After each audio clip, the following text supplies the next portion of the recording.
Alright, yeah. Now it's working the way it should.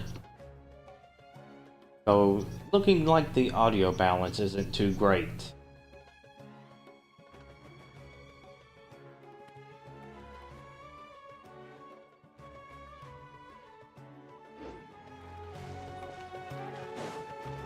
Alright, time to continue this story. And actually trying to get some progress done.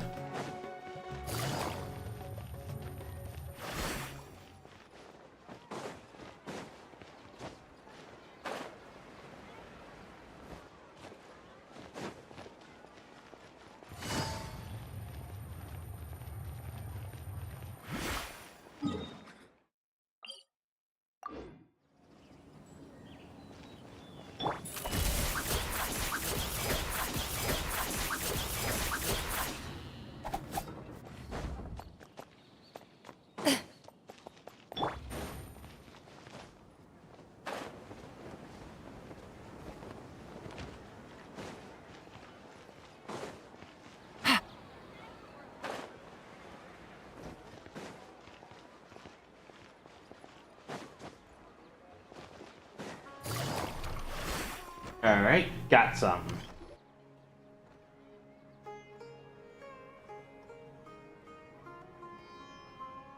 Nilu! First entry. Sorry I'm late, Nilu. Oh, Dunyarzad. It was taking you so long that I assumed you got trapped at home, but you made it in the end.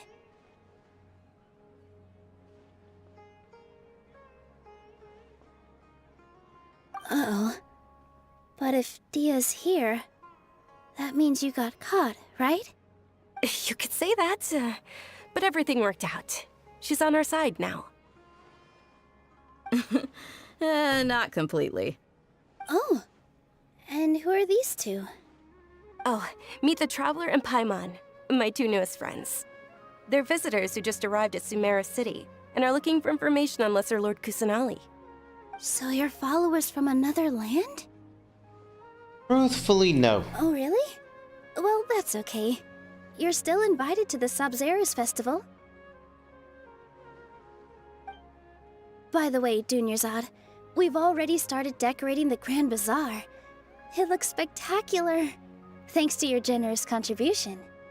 You're very welcome. It's the only thing I could do. Do you still have enough Mora? Probably? But don't sweat it. We've already finished renovating the stage. Come on, I'll show you.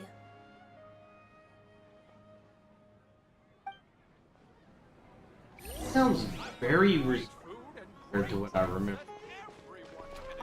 Books. Simulacrum.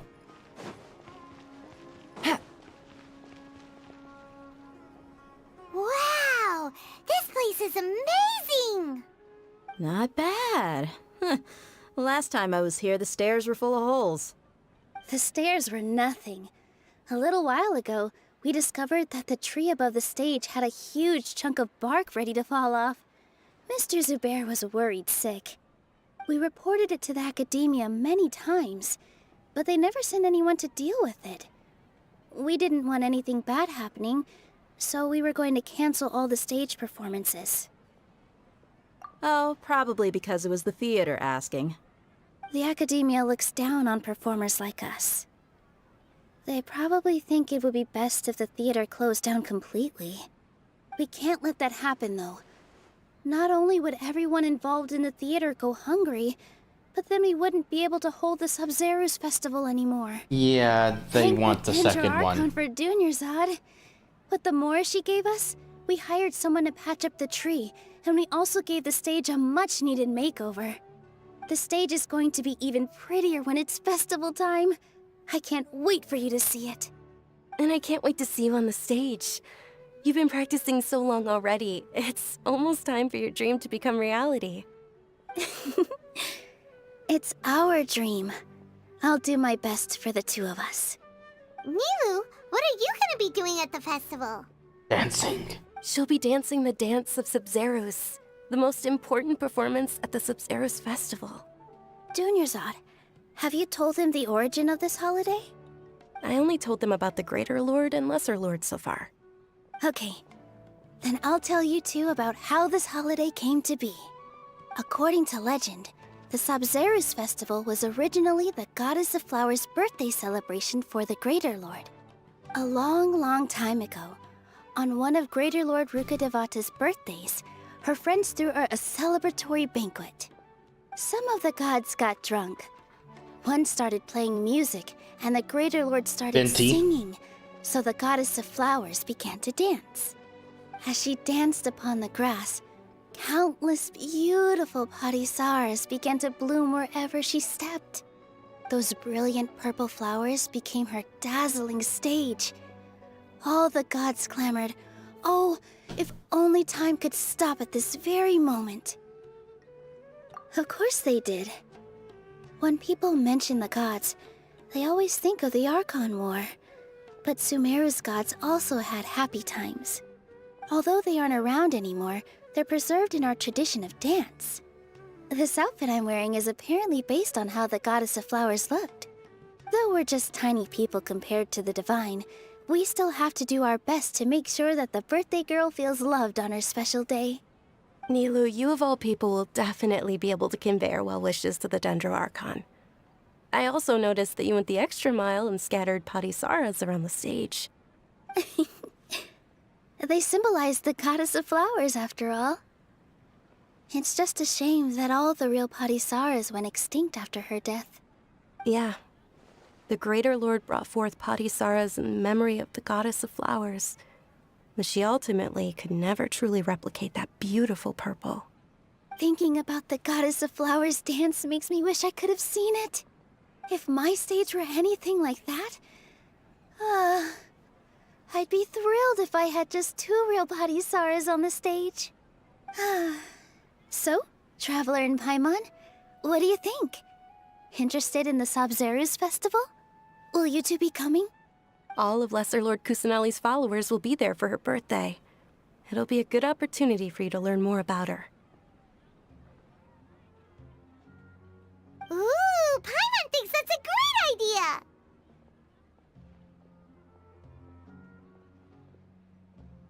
Hey, come on! There's nothing wrong with enjoying a festival. Besides, it's Lesser Lord Kusanali's birthday. She'll be happy to have more people who are celebrating it.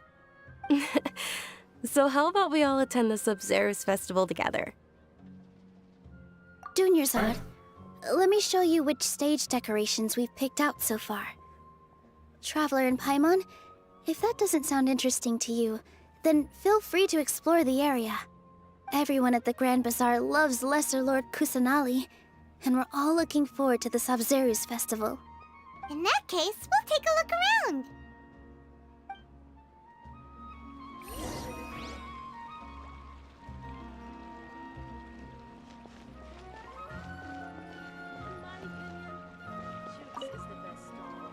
Whoa!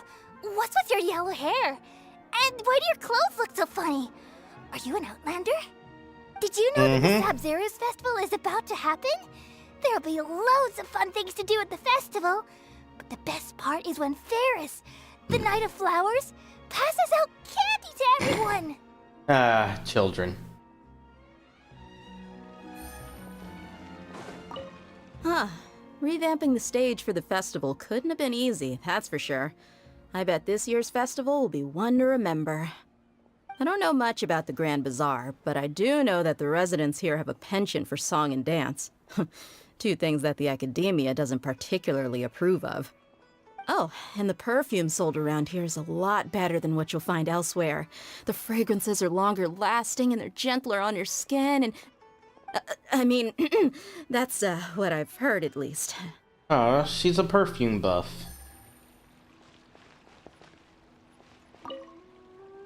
Things are really shaping up, and there's a buzz around the festival this year. We're expecting people from all over to come by this year and buy things during the festivities. Don't be fooled into thinking that Sumeru City has the best of everything. Some festival snacks are only offered here in the Grand Bazaar. And when it comes to musicians, dancers, or singers, the Grand Bazaar's got the best of the best. Sure, those folks at the Academia might not like it, but what's a festival without song and dance?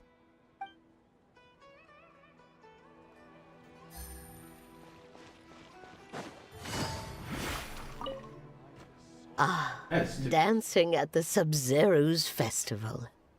You know, I also danced when I was younger. As a child, I even asked my grandmother why we performed the dance for the Lesser Lord when it was originally done to honor the Greater Lord. My grandmother said that Greater Lord Rukkhadevata is a beloved deity and honored by all. And Lesser Lord Kusanali is too. If the goddess of flowers ever knew Lesser Lord Kusanali, then she would certainly have wished to be her friend and hold celebrations for her, too. The Sub-Zero's festival has been losing its appeal over the years. That is, until a wealthy benefactor stepped in this year and brought the festival back to life. I heard she forked out a lot of mora to make it all happen. I could really use that Mora. Currently being dialect. I've got great food and great drinks and Looted. Is there no future for me? Okay, hearing him, I have to talk. Folded.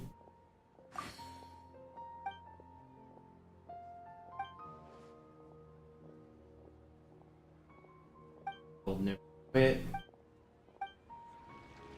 Oh, good. Milu, your outfit looks amazing. There's also something different about you from when we first met up. Doing. I thought I'd add a little extra pizzazz to my dress for the festival. See? Wow, did you sew all that yourself? Oh, wow. Sewing is a fundamental skill for everyone in the theater company because we make all our own costumes. Did you know that Mr. Zubair not only can make costumes, but props too? Back part looks. I've noticed that you can't keep your eyes off this crown. Would you like to Oh. try it on? How's it got one? May I? Of course. The legends say that the goddess of flowers had beautiful horns on her Okay, head, never mind. so this crown was made to reflect that. Dunyarzad, you look absolutely stunning with it on. It's like I'm looking at the goddess of flowers herself. You don't get. Hey! Is that who Paimon thinks it is? It looks like Catherine.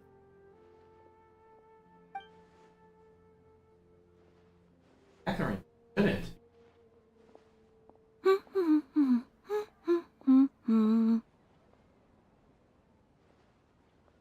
Huh. Come to think of it, Paimon's only ever seen her behind the counter at the Adventurers Guild. This is the first time we've ever seen her taking a break. Hey, Catherine! Oh, hey! It's the Traveler and Paimon! What's shaken? Whoa. Break time Catherine sure sounds a lot less formal than usual. Paimon was still waiting for her to say Ad Astra Abyssosque. Sure. Standing behind the counter at the Adventurers Guild doesn't require any complicated functions. But saying and doing the same old things over and over again can get pretty monotonous. Like watching the same Fontaine movie day after day. But take you two, for example. You travel across Teyvat to enrich your lives and gain new experiences. Well, we enjoy traveling across Teyvat and all that, but we're mainly looking I'm for gonna clues check my about her food. brother. Yes, you should keep searching. Sometimes the answers we're looking for aren't necessarily at our intended destination. Instead, they're found along the way. Huh.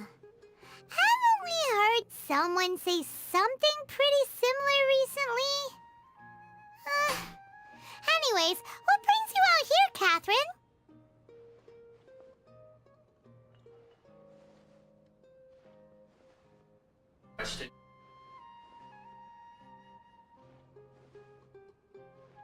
No, not particularly. I guess you could say that I'm loving the recent atmosphere here. If festivals bring happiness to everyone, then that's where their true value lies. Oh, it looks like it's about time for me to be heading back now. Alright, we'll see you next time at the Adventurers Guild! Oh, by the way, thanks for connecting us with the Eremites. We've already made some great friends in Sumeru City thanks to you. I'm sure you two will get along well with the people here. You've already been blessed by the element of Dendro after all. See you around.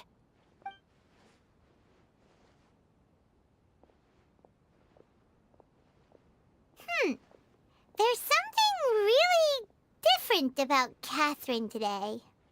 Hey, Traveler. Paimon. Oh, hey, Dia! What's going on? I've got something to tell ya. My lady knows you're looking for ways to meet Lesser Lord Kusanali, and she's been trying to come up with a way to help you. Well, I have an idea that might help. Are you serious? We'd love that! It might not necessarily pan out, so don't get your hopes up too much. I'll need to take you two somewhere and ask someone some questions.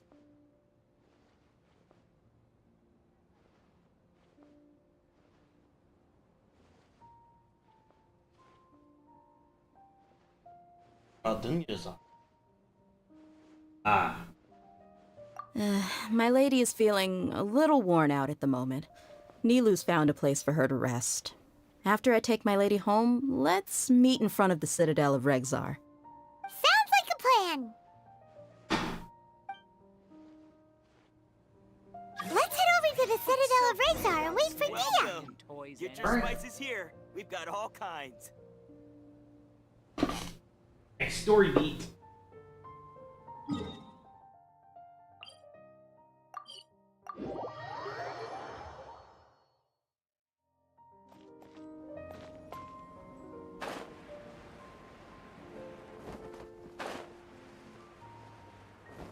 Shoo.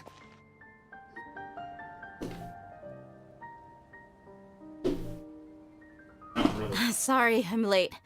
It took some convincing for the master and mistress to believe that Miss Dunyarzad was only sitting in the port for a while because she was in a bad mood. Anyway, I guess I should be thanking you. I haven't seen Miss Dunyarzad that happy in a long time. If it wasn't for you two, she probably would have been caught and dragged back much earlier. You sure sound a whole lot nicer than when we first met, Dia. Who would have thought you had such a soft spot for Dunyarzad?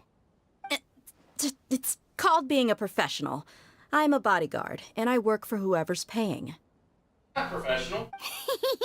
Look, Dia's blushing.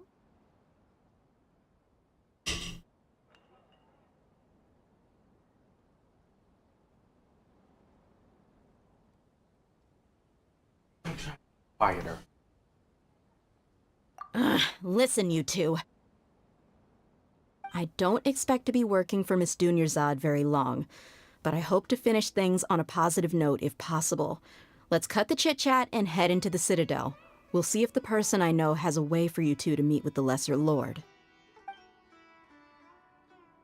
Alright. So, how are we going to deal with the racism that the desert folk have to deal with? This is racism. Them having less access. That's just full-blown. Oh, hey, Chief. Ha, Dia! What are you doing here? And well, didn't expect to see you three together. I take it you all know each other already? We met this morning after the Adventurers Guild pointed us to Osfon for more info. No kidding. Huh. So, where's Ruksha? I thought I'd help these two out by asking about the theft. Anything you can tell him? Rukshaw's gone over to the Academia. The Grand Sage recently ordered Sumeru City to begin bolstering its defenses, so people from all over have been called back to the city. Since you've already mentioned the theft, I suppose I might as well tell him what we know. Appreciate it, Chief. Theft? Sorry, what the heck are you guys talking about? Just recently, the Academia lost something, and there's a chance the item is connected with the Dendro Archon. This case might just somehow help you in meeting her. I suppose that's one way to look at it. Too soon. But if you ask me, the case is more Nahida about herself? the Academia than anything else. Let me fill you in. The Academia recently sent a convoy to pick up an important package from Aru village. Word got out, and the convoy was robbed on its way back. The Grand Sage took the whole matter very seriously. Not only did he dispatch the Matra, but also enlisted our help in the search for leads. All we know so far is that whatever was stolen is currently in Port Ormos. You two have heard of Port Ormos, haven't you? It's the largest commercial port in all of Sumeru. You can travel there by leaving Sumeru City and heading south along the river. The Academia's grip isn't long enough to reach all the way to Port Ormos, so the city's a little more laid back, meaning the population's also a mixed bag. You never know who you'll meet there. Apparently what was lost has a great deal to do with the Akasha, knowledge, and even the gods. I'm afraid I don't have any other details for you, though. If you're interested, maybe you could head to Port Ormos and ask around yourselves. If you want my advice, try introducing yourselves as students of the Academia once you're there. As students. I mean, lie to everyone. Are you serious, Chief? All the Academia students are in Sumeru City, you know. Why should they pretend to be students in Port Ormos? If you're also interested, just go there and see what happens. Count me out. I've got plenty of work to do here for the Homayani family. And take it from me, if you two really do decide to visit Port Ormos, you'd best watch your backs. Let's just say that the Eremites there aren't nearly as friendly as those here in Sumeru City. There are even some extremists who go around shouting slogans like, "Retake Sumeru for King Deshret." Word is that more and more are joining their movement. They're becoming a real headache for Chief and the others. You bet they are. King And there's the Deshret's rebels. been dead for thousands of years. Now they start spreading rumors of his return. Ridiculous. Not everyone's like you, Chief. Even the desert natives who abandoned their homes in the wilderness still wish to have a god of their own. Well, Traveler, that's about all the information we have for you. Thanks, Dia! And you too, Osfond! Since we've gathered all we could for the moment in Sumeru City, let's head to Port Ormos and see what we can find next. Miss Dunyarzad is looking forward to seeing you both at the Sub-Zerus Festival, so be sure to get yourselves back here in time for that. Won't Good. forget. Then we'll see you both at the Sub-Zerus Festival.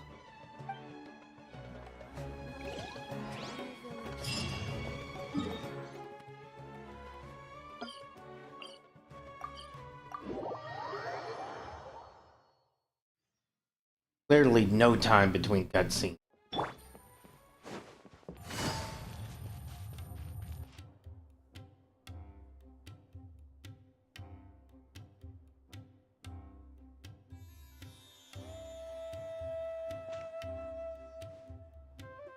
Come and have a good look yourself. Traditional spices of the highest quality, made That's with the pride most and suspicious. experience. You've got a deal. I can't thank you enough for always looking after my business. Goldsmith. Believe me, I'm not making this up. Several Eremite mercenary groups are nearly in open conflict, but does the core of 30 care? And that's not all. Did you know that... Wow! Talk about hurly-burly! This place is busy! Guess that's only to be expected for the largest port in Sumeru. Maybe it's because of what Dia told us earlier, but Paimon can't seem to shake the feeling that We there's also should be danger fine. lurking in these crowds. Ooh. Let's get our bearings so we can start looking Or for at least I leads. should be. Maybe not We you. know that whatever the Academia lost is related to the gods. But other than that, we don't have much else to go on. Alright, let's go. Osfond told us to try posing as Academia students while asking around. Paimon checked the Akasha on the way here, and the Academia doesn't seem to have any research facilities in Port Ormos. We can just be, Paimon doesn't get traveling. it. Won't we look even more suspicious going around saying we're academia students and asking about the stolen item? Well, given all the people that come through here every day, if there's any information to be found, Paimon bets we could find it in the market. Let's ask around and see what we come up with.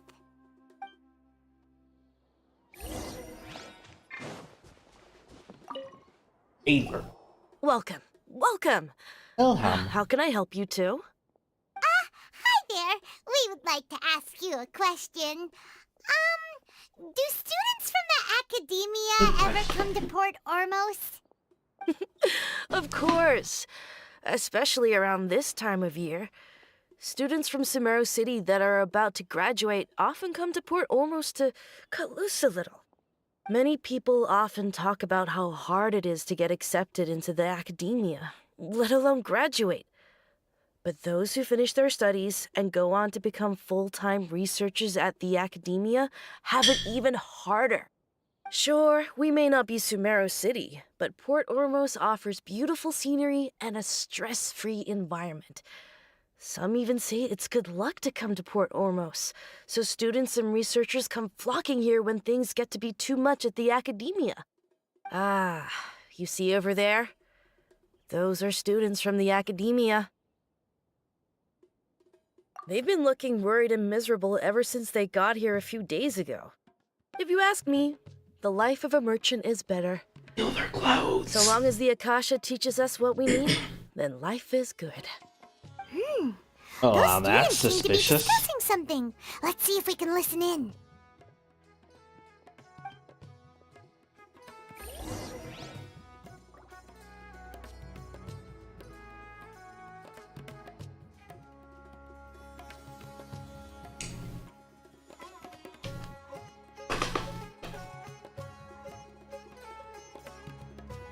This is a Chinese-controlled game, and there's an entire plot line focused around how bad it is for the government to be controlling everyone's source of information. I love it. It's no good. I've tried asking around, but I haven't been able to learn anything useful. Not to mention that a bunch of scary-looking Eremite mercenaries have been posted along the streets now.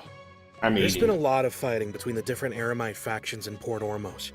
If we choose to move on our own, then it would be wise to steer clear of them. Especially the group that's constantly shouting some stuff about King Deshret and some resurrection. I've even heard that the Citadel of Regzar is starting to get fed up with them. What was that group called again? Ein something or other? They're called Ein El Akhmar. Today, I heard that the thing we're after might be in their possession at the moment. Wait, come again? Don't you see? Many of the Eremites in Port Ormos deal with trading this kind of thing. They're usually pretty wary of outsiders, but not so with students of the academia. It's because the kind of goods that students are looking for aren't the kind of goods that Eremites are after. As long as they know you're a student, then deals can be made. I've heard that Ein El Akhmar likes to set up shop at the Jafar Tavern. Oh. Supposedly, if you're willing to part with 500,000 Mora, they'll give you info on anything. I do not have that much. Wait, did you say 500,000? If information alone costs that much, then how could we ever afford to buy what we're looking for?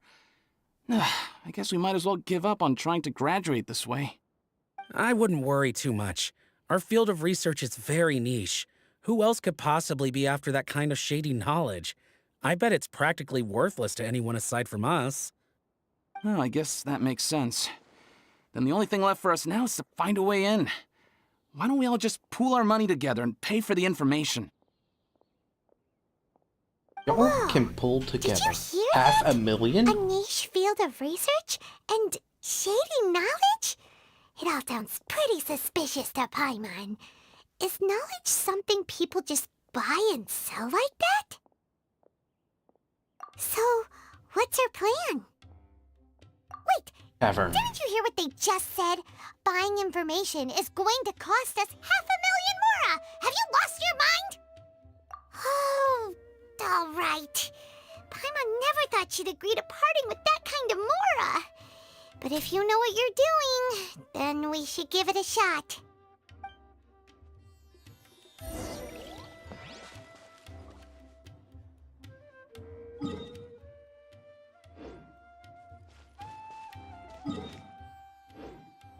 south. Take it easy. Into the shadows. How much more do I have?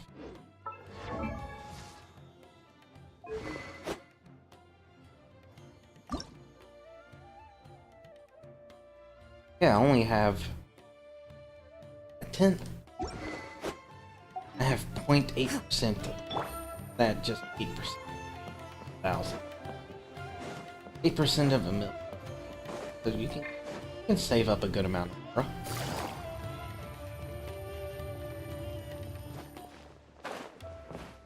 Certainly don't have enough.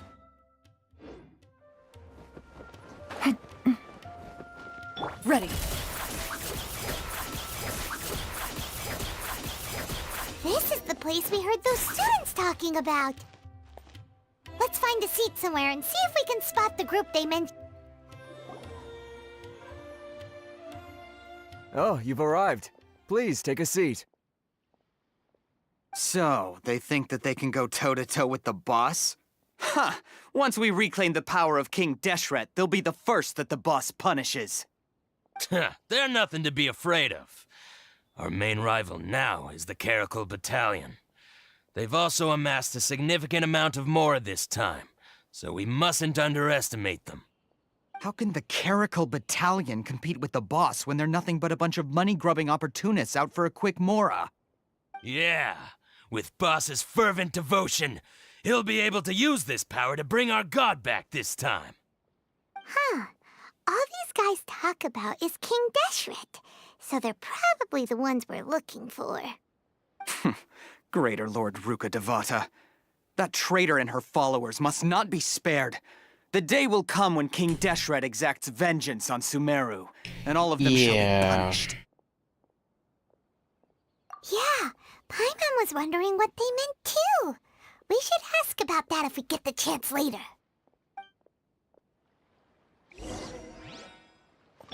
I'm willing to bet that's not how I played out. What's going on? How can there be Kairagi?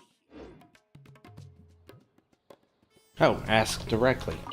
Should I adjust the shipping schedule? Huh? Who are you? What do you want? A student? Huh. What's a student from Sumeru City doing in Port Ormos? Ah, well, if it's info you want, you've come to the right place. The question is, can you afford it? I don't have that much. Huh? What is this, some kind of joke? Oh! Sorry! She must have grabbed the wrong amount! Hey, what do you think you're doing? Oh, Paimon can't stand to see so much. Are we just pretending I have that much? There's no... Here, this is the merchant's address. Whatever you're looking for, you'll find it there. Hmm? So we're just gonna pretend I have that much. Oh, that's right! We heard you mention King Deshret just now. We're actually interested to know more because... Fine. Since you've already handed over the Mora, I guess I can throw in a little extra info. As you can see, members of Ain al-Ahmar are devout believers of King Deshret. Years ago, King Deshret founded the great desert nation that was our homeland. It was an advanced civilization, far beyond anything you'll see in present-day Sumeru. King Deshret was the rightful god of wisdom, but he was betrayed by a companion he trusted. She even stripped him of his title, God of Wisdom. So, you mean the traitor was... Greater Lord Ruka Devata, yes.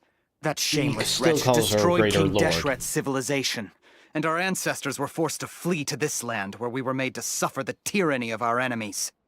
Furthermore, she conspired with the Academia to cover up the truth of her actions, and create the merciful and benevolent facade for which she is now known. Ugh, just thinking about it sickens me. But the story doesn't end there, oh no.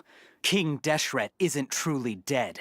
The voice of the Oracle has been heard in the desert, prophesying his resurrection. Mark my words, our god shall return. Yeah, and when y'all that day sound comes, dangerous. all followers of the traitor and all the desert dwellers who have forgotten their true god will suffer retribution together. If what I'm saying makes you shiver with fear, it might not be too late for you to become a believer of King Deshret I don't have anything to say to you academia people about that. I think this conversation has reached its end. Not just yet. This man is a fraud. I hate them. You again? Deranged academia lunatic. Yes, it's me again. I already warned you that if you weren't willing to sit and discuss things with me, I'd take measures to make things uncomfortable for you. Listen to me. That address he gave you is fake. Or at least, you won't find a merchant waiting for you there. This group has been boasting all around that they can provide information on a certain item as a means of luring people into their territory. Once you show up, they keep up the act until they have hard evidence that you want to purchase said item. Then they use that to squeeze you for all the mora you're worth. Hey! Shut it all, Hatham! What are you playing at, trying to ruin our business like this, hmm? I told you the other day. I wish to discuss my terms with your boss. Ha! The boss made it perfectly clear that he won't negotiate with you. Yes, and in no uncertain terms. But that was then. It does not preclude him from changing his mind in the future. I'm warning you, don't push us, or this could get ugly. We don't usually get rough with people from the academia because it just complicates things. For a lunatic like you, though, we might just have to make an exception. If you're suggesting that we escalate this from a verbal exchange to a physical one, I accept. After all, even the Archons used war to negotiate the ownership of Teyvat. If, on the other hand, we can't agree on any means of negotiation at all, then I'm afraid my next course of action will sting a little more than the mere falling through of a few business deals. I will jeopardize the Eremites' reputation, which I know you value above all else. I am quite confident that if I began to take such action, your boss would willingly approach me himself. However, I fear that by then, some things will have happened that cannot be undone. Also, a word of advice. I suggest you tell your boss exactly what happened here today. Otherwise, he might blame you for not telling him in the future. Jesus Christ. What did you say? Ooh. Consider I this. like him. Have I ever failed to follow through on my word in the past? This guy is really out of his mind. Okay then. If you really have a death wish, let's meet a week from today. The pier in front of the Pharos Lighthouse, 4 o'clock in the afternoon, sharp. Don't expect us to hold back. Well, that's not going to end well. Not so fast. First, you return the 500,000 mora to them.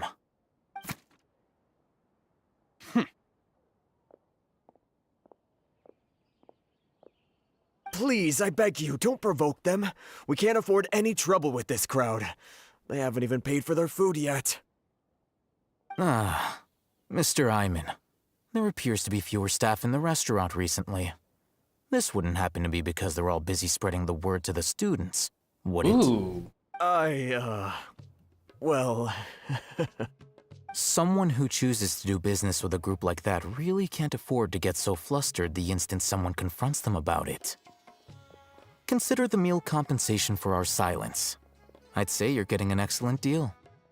Whoa, did you see that? He not only got us our Mora back, but sent the I Emirites like running him. too. Plus, he seems to know a lot about what's going on around here. Let's catch up with him and ask some questions. He went that way! After him!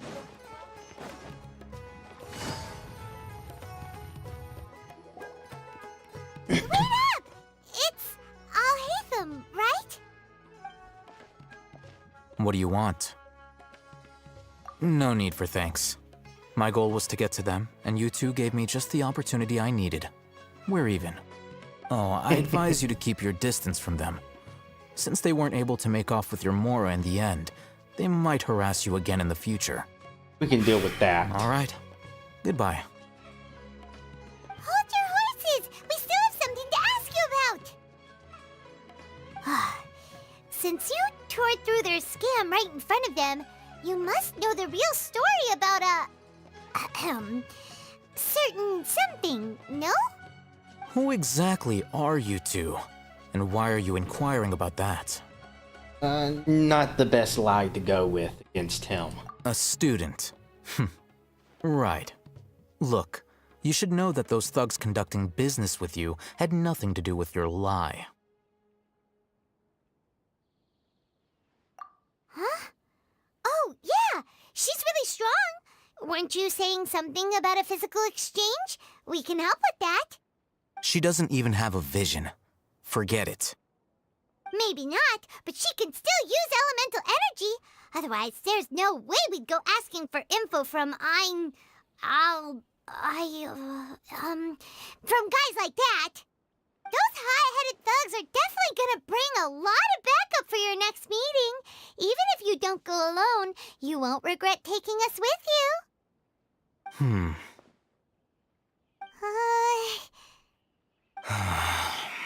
All right, I accept. Got a pen and paper?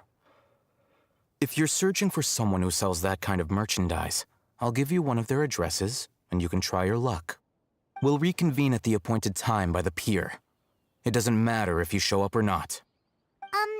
So, since you were happy to give us this merchant's information, does that mean you can tell us exactly what we're after?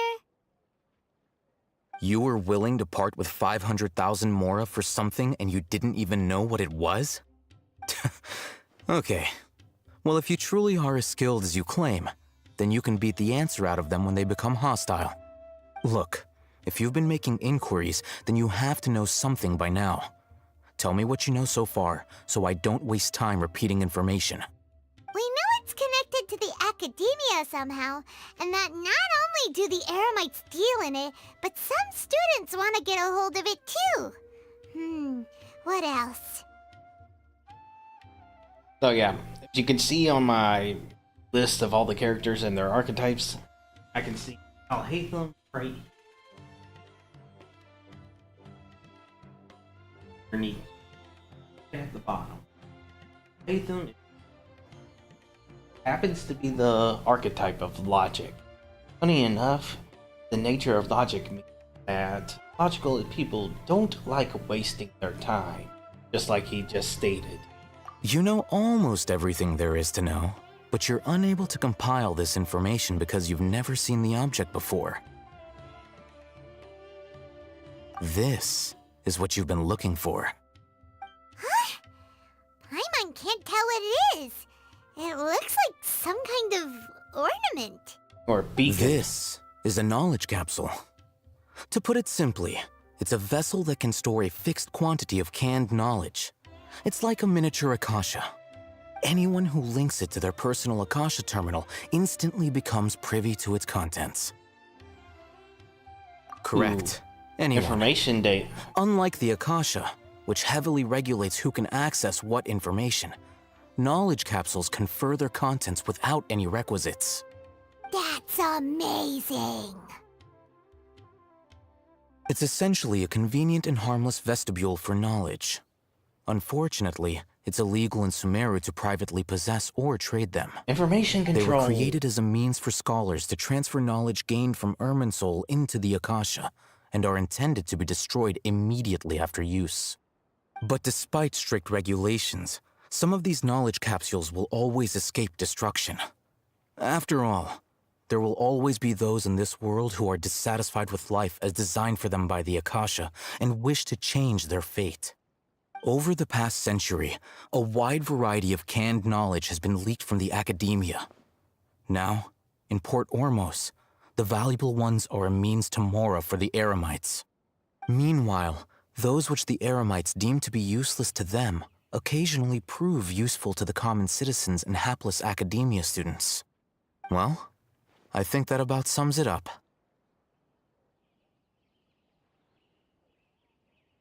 Yep. Oh, so that's your true objective. So the goal is to acquire literally pure information. With our current arrangement, I don't believe I can offer an answer. Further negotiations? You're still resolved. Fine. Let's talk somewhere with fewer people.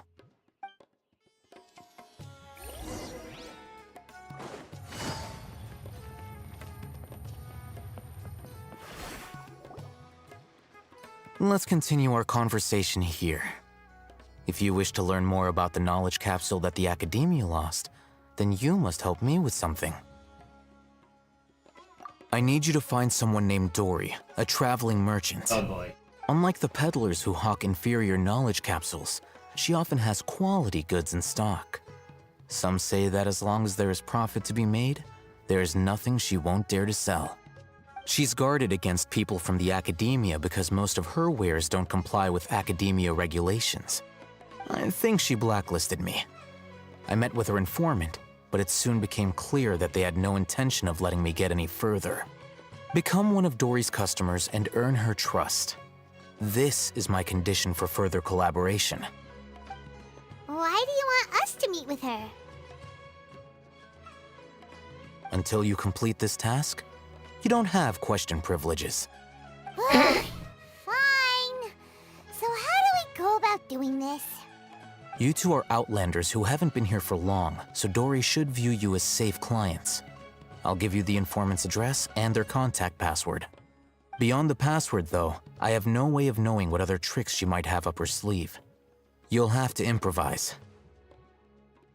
This is kind of nerve-wracking. The true challenge begins after you meet her. She has a keen nose for Mora and a shrewd eye for wares, and she only likes customers who she deems to have good taste. I'll prepare some funds for you. Buy her highest quality wares and earn her approval.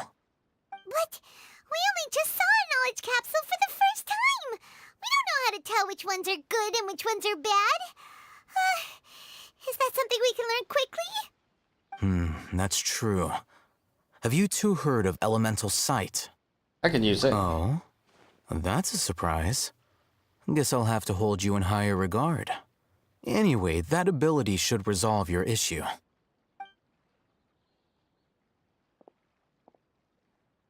So the good ones Here are have a two stronger knowledge aura. capsules.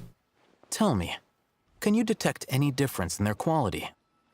Well, the one on the right glows much. Oh, wait. No, it was just bottom. They look the same to Paimon. Try inspecting them with Elemental Sight. A lot more glowy on the How'd it go? Did you see anything? Rumor has it that higher quality knowledge capsules generally appear brighter when viewed through Elemental Sight. This rumor That's is because true. knowledge originates from Irminsul, the root of Dendro power itself. The more powerful the knowledge, the richer it is in Dendro energy. However, some canned knowledge with a high concentration of elemental energy is of little use in contemporary times, so those capsules are of little value. Using Elemental Sight is merely a stopgap measure, but it should suffice for earning Dory's trust. That sounds pretty impressive. Here's a sheet with the informant's location and contact password, and here is the Mora for purchasing canned knowledge. Don't be cheap. You'll need to spend to catch Dory's eye. If there's any Mora left over, just keep it. Oh, and be sure to exercise some caution. There have been Matra present in Port Ormos lately. Your efforts will be for naught if they catch you. Matra?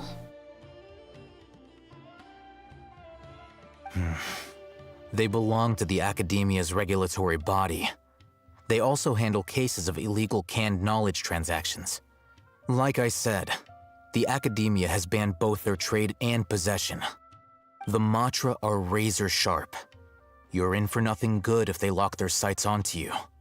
If you two want to back out, now's the time. That's not a problem. Then we have a deal. If you succeed in your dealings with Dory, come find me at the Wikela Funduk. We'll have an open discussion then. Looking at what Al-Haytham wrote, Dory's informant is a trader near Old Ormos. Let's follow these instructions and try to get in contact with him.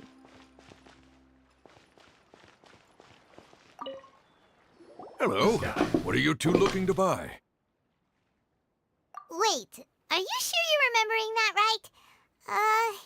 Paimon doesn't think it was that on the paper. What a unique palate. We have unripe hara fruits, but we usually keep them in the back. I'll have someone escort you. Following the paper got us past the first round. Ronak, these two want to buy unripe horror fruits. Show them to the warehouse. That it's in Got code. it. You two, please follow me. You two have a fascinating fashion sense. We haven't seen a customer wearing a Sumeru rose for quite some time. Hold on. Let me think. Sumeru Every Rose ship means deserves the best common maintenance. merch.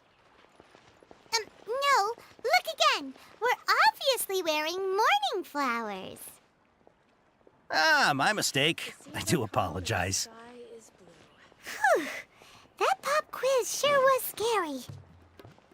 Ah, the warehouse is up ahead. Please follow me.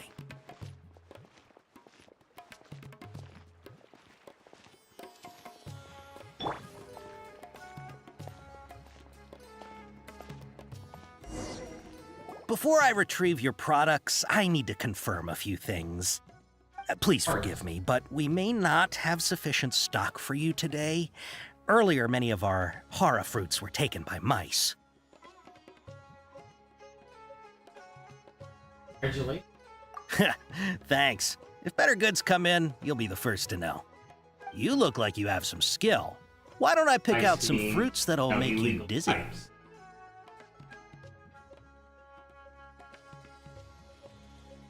Turkey. No, that's not it. The paper said that heat stroke is the answer to erudition. Ah, I'm sorry. He's cautious of us. Let's take a closer... Really look.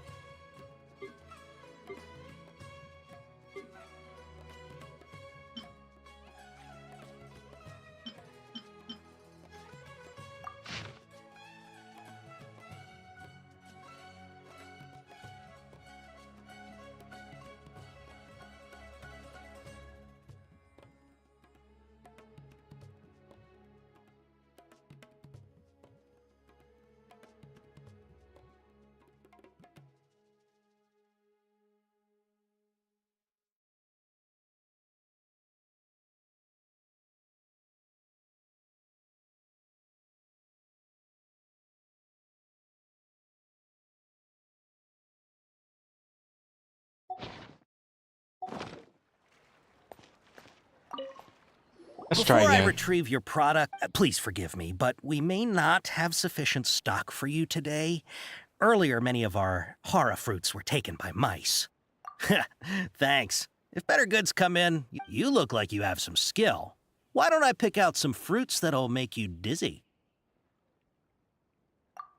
Yep, that's the right answer. But eating hara fruit that... Would you like your hara fruits to be packaged in the Sumeru City or Port Ormos style? Port Ormos style. Wow, you two sure are generous customers. We'll be sure to package your products beautifully. Okay, everything has been confirmed. Miss Dory is waiting for you up at... Shoot, it's the Matra! Run! What? The matcha? Where? Al-Haytham said we're done for if they catch us. We gotta get out of here. We don't know this area, so let's follow that informant.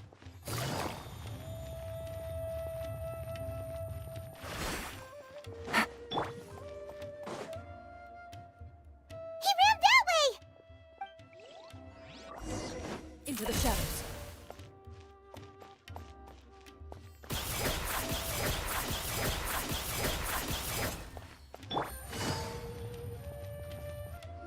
Look, he's over there. Alright. Was a little lost. Loaded.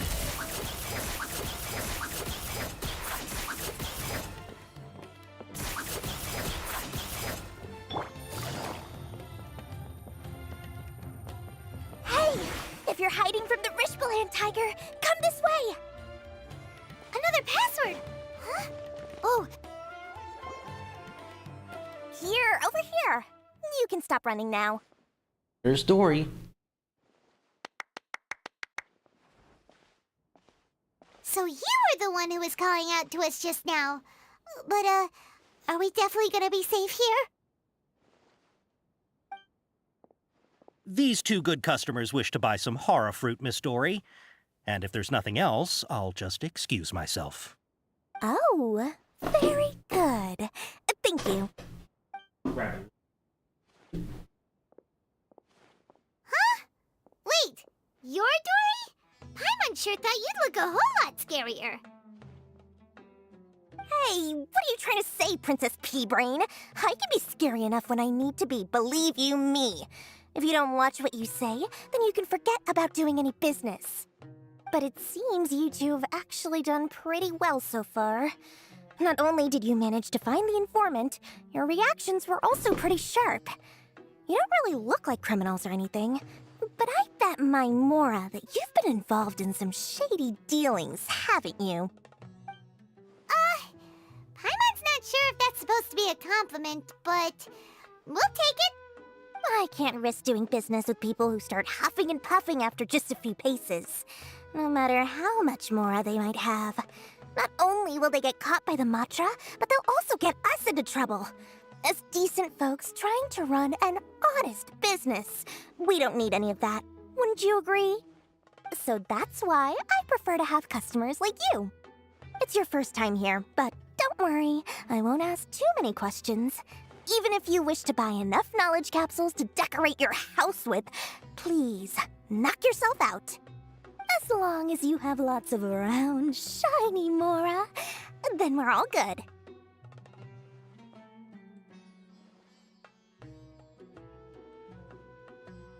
I would. Dory. Well.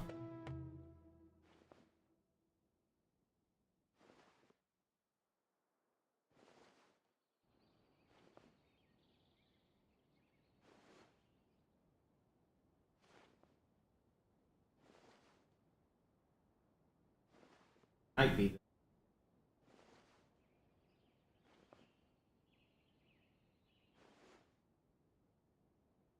Ah, yes, of course, of course. Go ahead. Help yourselves. Voila! Wow, she has a trove of canned knowledge. Whew. She'd probably be in serious trouble if the Matra caught her with all this. What kind of products do you seek, my dear customers? Don't worry, I'm not interested in your reasons for buying. I can, however, offer some suggestions. Take this one, for example. An analysis of the sociological ideology and dialectics of the Hilichurls. Only 3 people in all of Teyvat have ever studied it, making it extremely rare. It's on sale now for 350,000 Mora. Yeesh, who would want to be an expert in that topic? Or how about the architectural styles and construction methods of Teyvat in the early Archon War period? With this one, you can become an expert in historic architecture preservation and find an excellent, well-paying job in nearly any nation. Ooh, now this sounds like it could be useful. 2 million Mora, and it's yours. No discounts. Whoa! That's a lot of Mora! Of course, you are free to pick whatever your heart's desire. The contents and price of each knowledge capsule are indicated in small text on the body of each one, down at the bottom.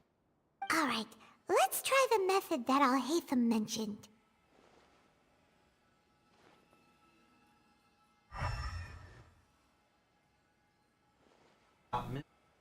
Bottom left.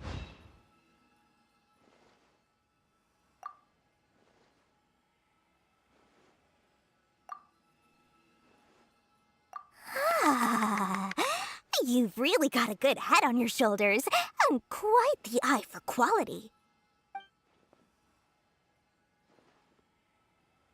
We'll take these, please and thank you.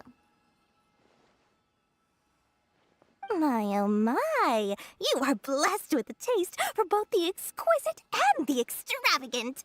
Customers like you are a rare breed. 1 in 100. No, 1 in 1,000 even. Listen, I have a special offer for you two. If you spend just 100,000 Mora more, you can pick any knowledge capsule of your choice up to a value of 1 million Mora. Say what now? Hey, did you hear that? Spend another 100K and we get a capsule worth a whole million!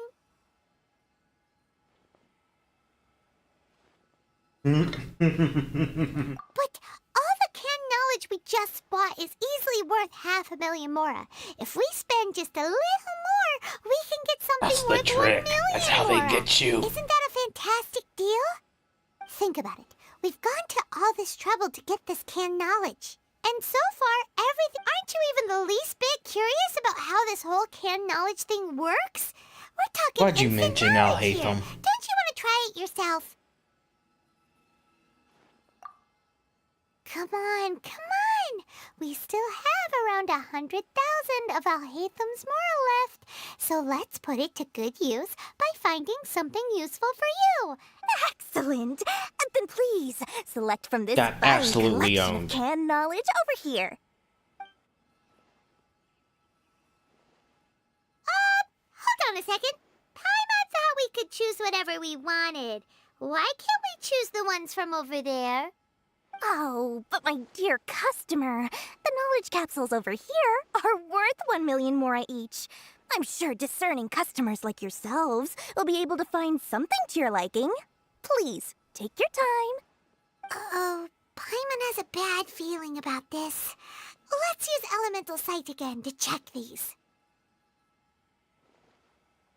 Huh? Why?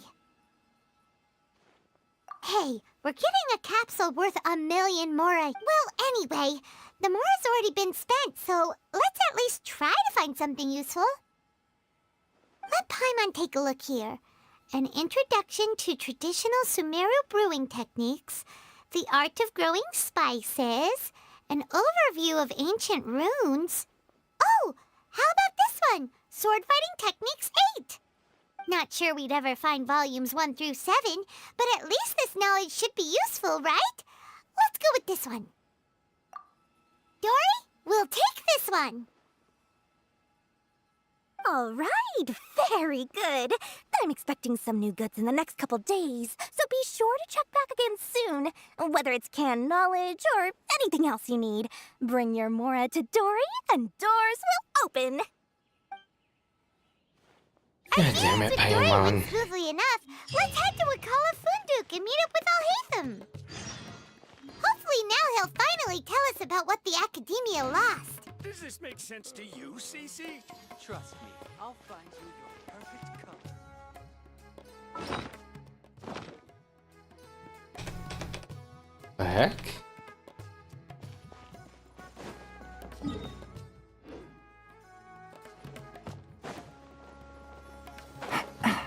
Okay, I gotta check something.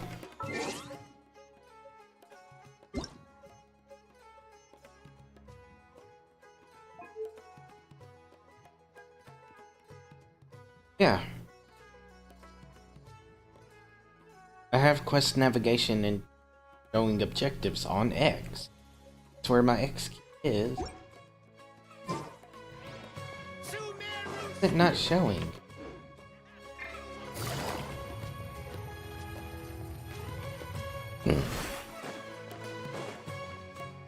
Oh well. You two made it. And from the looks on your faces, you were successful. Whoa, there's so many people from the Academia here. Why would you pick this place as our meetup spot? I haven't even left the cities yet. Wakala Funduk is under the Academia's control, so naturally the Academia has people working here. I came to Port Ormos under the pretense of conducting official business. You're a pretty daring guy. Relax. No one here is interested in anything we say, and the Matcher won't come here. Okay now, tell me how your encounter with Dory went. Okay, we did what you asked. So, can you tell us about the knowledge capsule that the Academia lost now? Before that, I have to ask, why are you two so intent on tracking it down? You don't have to answer, of course. Yeah, She just wants to meet the God of Wisdom and ask her about something important. We've been in Sumeru for a while now, but we still haven't found a way. When we heard that the Academia had lost something that might be related to the gods, we came here in case it turned out to be our lucky break. In that case, you're on the right track. A short while ago, the Academia lost a knowledge capsule in the desert. It's supposedly a divine knowledge capsule. Use it, and you'll gain the wisdom of the gods. Wow! There's really such a thing as that? Hey, if we find it, do you think we could learn how to meet the Dendro Archon? Ooh, or even how to find your brother? I highly doubt it has any mystical properties, but it does indeed exist. And it's right here, in Port Ormos. So, where exactly? That's what we need to find out next. I won't deny that. I am investigating because I'm curious as to what the Divine Knowledge Capsule truly is. As you know, the Eremites in Port Ormos also have their eyes on it. It is an extremely precious item. The knowledge contained within may bring great power or wealth to whoever has it in their possession. Several brigades have been vying for ownership of it as of late, but there is still no victor. My personal finances and connections cannot compete with those of the Eremites. After attempting various methods, I finally managed to reach a tentative agreement with several brigades. I agreed to forego ownership of the Divine Knowledge Capsule in exchange for the opportunity to study it. After all, there's no harm in understanding what it is. However, there are those who are less amenable to negotiation, such as those from So he Ain just wants to al-Ahmar. get its information. They adamantly Hand it off. believe that the Divine Knowledge Capsule contains King Deshret's power, and that he will return to this world when they obtain it. They refuse to let anyone from the Academia tarnish their deity's soul. Ugh. So you kept hounding them because they refused to cooperate with you? Yes. Ain al-Ahmar isn't exactly wealthy, but its members are determined to get that capsule by any means necessary. To that end, they've resorted to many methods more foul than fair in order to amass sufficient funds. So, I've been sabotaging their business to force them into negotiating with me. The Divine Knowledge Capsule should be up for a secret auction within the next few days. Each brigade will place their own bid, and the prize will be covertly given to the winner. To ensure the capsule's security and to evade the Matra's notice, the winning brigade will not publicly disclose their victory. Unless I know whose hands the Divine Knowledge Capsule ends up in, my agreements with them will fall through.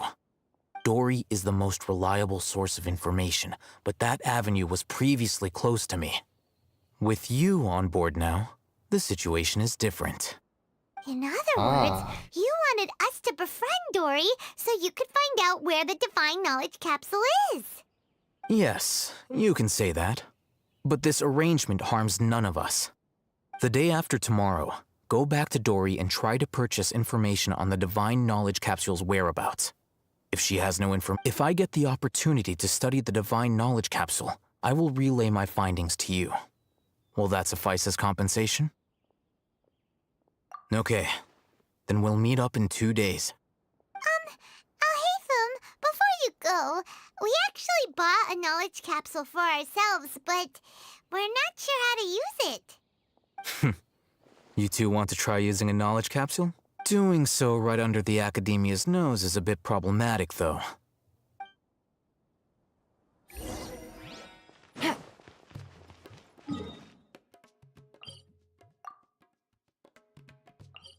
My god, actual travel time.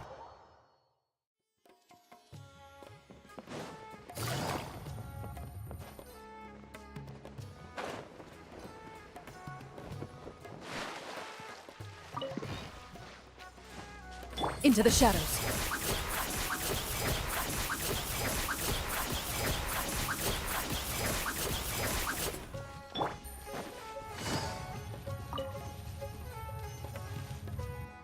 All right, this place works.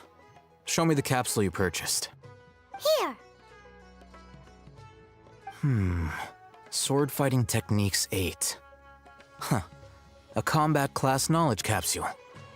This class is something of a rare find these days, since most have been taken by the Eremites to augment their battle capabilities. Really? Aw, yeah, what a great buy! If you want to determine the efficacy of this capsule, I can evaluate your combat ability. However, effects will likely be minimal if you already possess a high amount of strength. We can conduct a controlled experiment where you fight 2 battles, one before using this knowledge capsule and one after. While you fight, we can use an Akasha terminal to monitor your various physical parameters. There may be variances in your physical strength between the 2 tests, as well as a disparity in your opponent's abilities.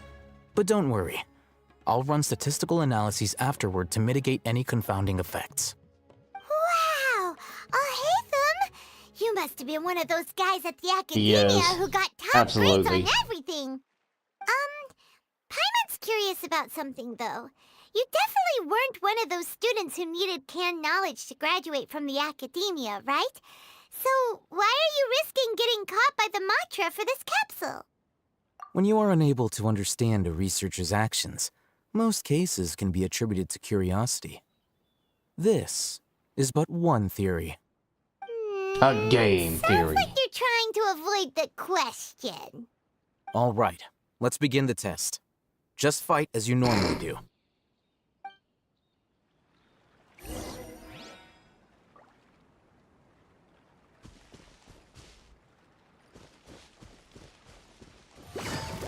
Gotcha. Everyone hold hands. Ready.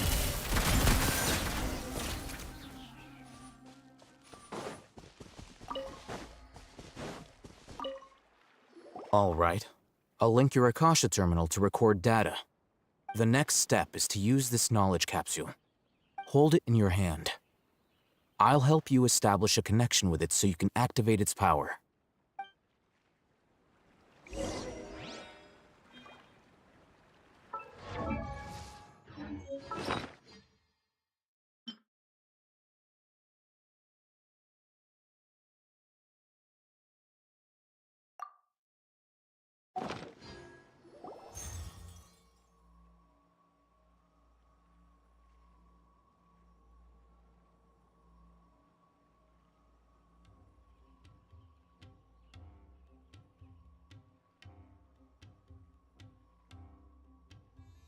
Hey, how are you feeling?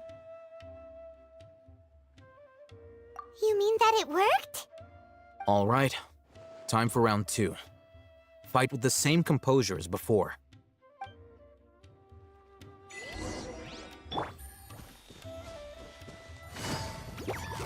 Busted. Hey! Ja! Ja! Into the shadows.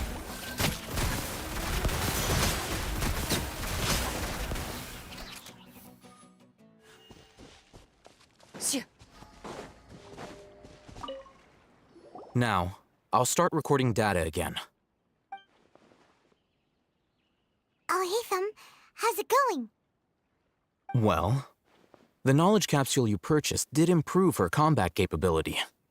During the second fight, her overall fighting performance increased by 0.073%. That's not much. How much?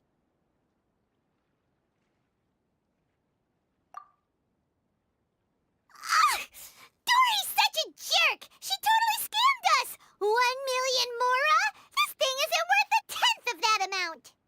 Of course, this could be because she is so powerful that the capsule's contents were unable to produce a substantial increase. At the very least, this test allowed me to gain more insight into you two. Our deal seems increasingly worth my investment.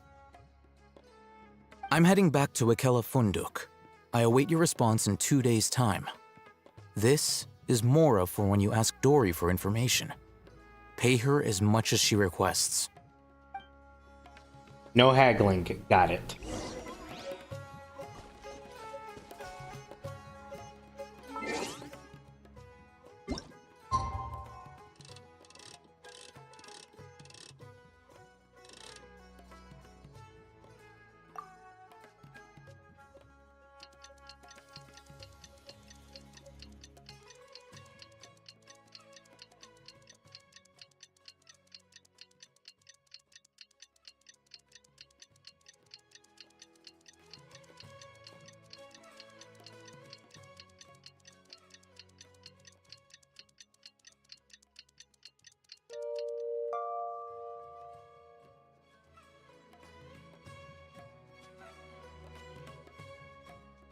faced many opponents.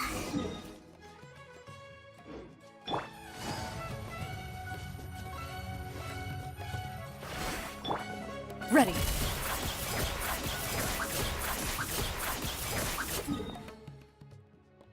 Yeah, I need elevation.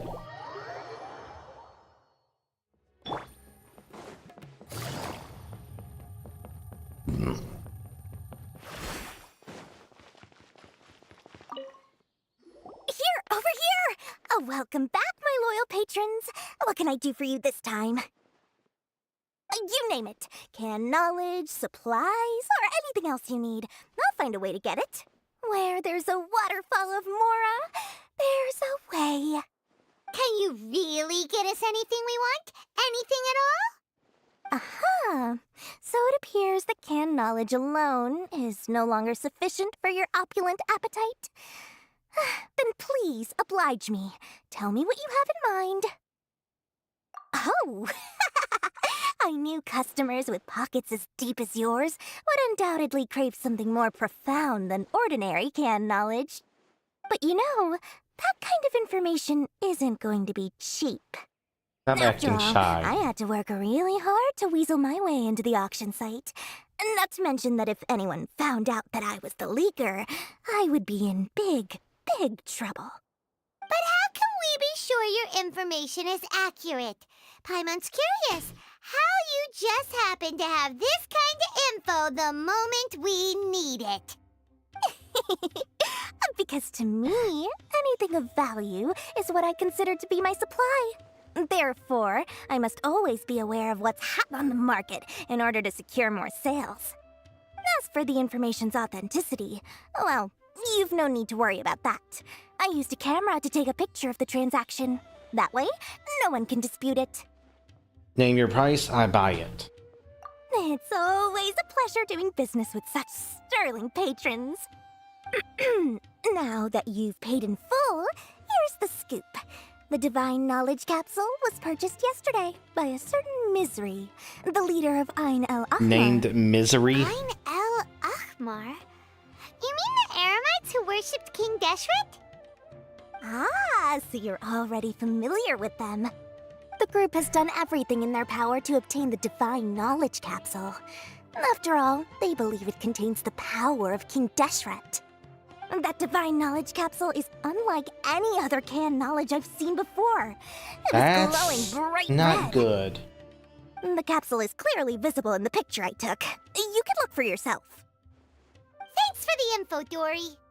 Please, it's my pleasure. It's all thanks to discerning customers such as yourselves that my efforts yesterday were not in vain. Please, don't hesitate to contact me if you ever need anything else in the future. Mora for Dory opens doors. Well, we figured out where the Divine Knowledge Capsule is. It turns out it ended up in the hands of Ain El Ahmar. Let's head back and talk to Al Haytham.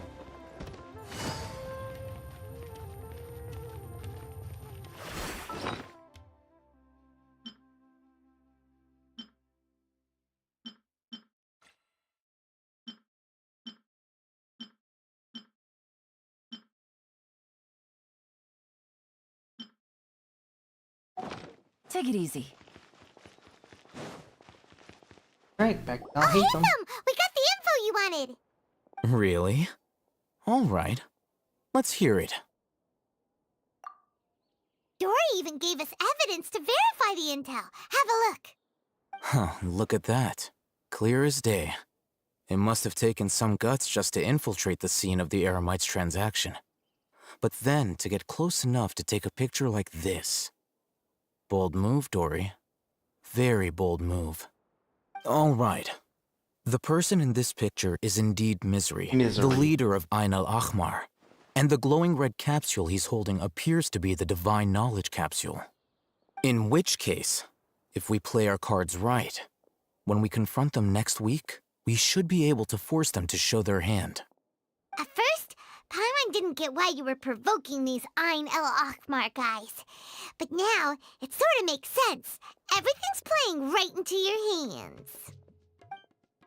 After we defeat them, we can finally have a serious talk with their boss and get them to lend us the Divine Knowledge Capsule. Thank you for your time and efforts. Take a few days off while I make some preparations. Let's meet up again on the afternoon of the arranged date. See you then. Alright. So what? Skip ahead 5 days? Oh, cutscene does it for us. Alhaitham sure is taking his time. Where could he be? Oh, there he is. Sorry to keep you waiting. Let's head to the pier in front of Pharos Lighthouse. Yep, let's go.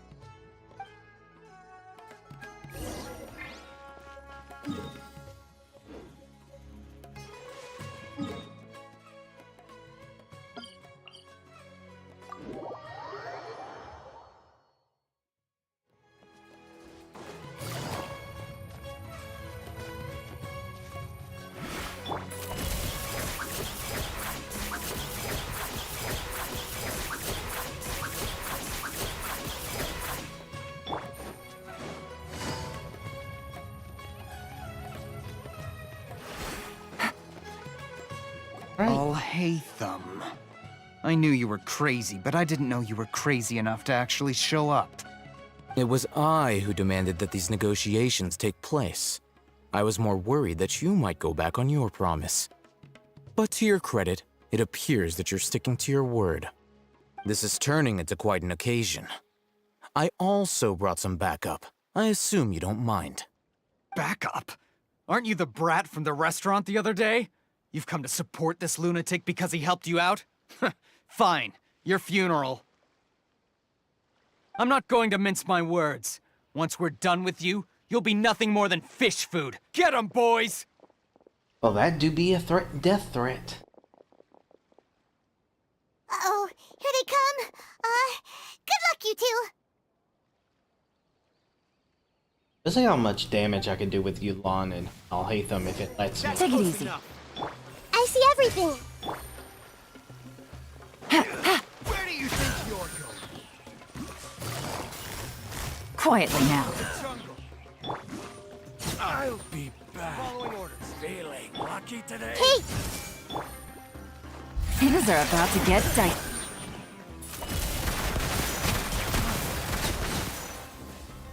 Casual. Full cutscene. Academia scum!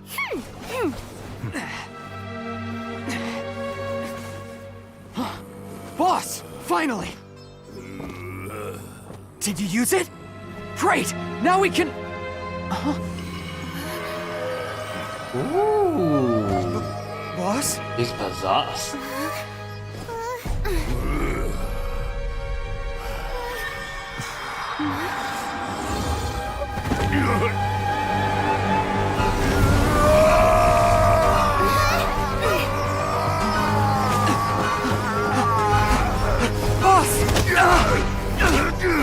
Dude's name is Misery. What happened to him? Pretty obvious this would happen. We have to cut his Akasha connection. Now.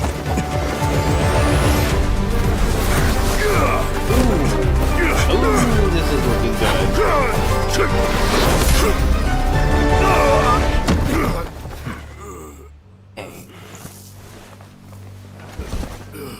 Target acquired. Arrest him.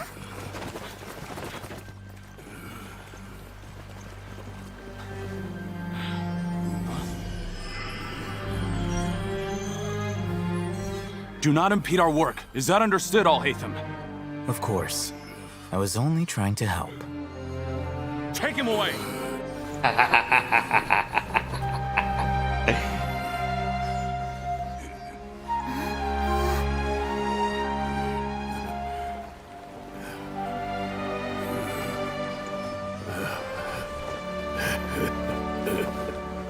World, forget me. Anonymous. Huh? What in Teyvat just happened? It's like that big guy suddenly lost his mind. It looks like he used the Divine Knowledge Capsule. You mean the Divine Knowledge Capsule did that to him? Oh, yeah. You mean how some researchers go insane after getting knowledge from Irminsul? I've heard of numerous incidents of researchers in Satyavada life going insane. The state that man is now in suggests that this is a similar situation. This divine knowledge capsule does appear to be linked to the gods, but beyond that, it doesn't seem anything like the rumors suggest. Possessing it doesn't grant you divine wisdom or power. Did you hear what he said? World, forget me. What could that possibly mean?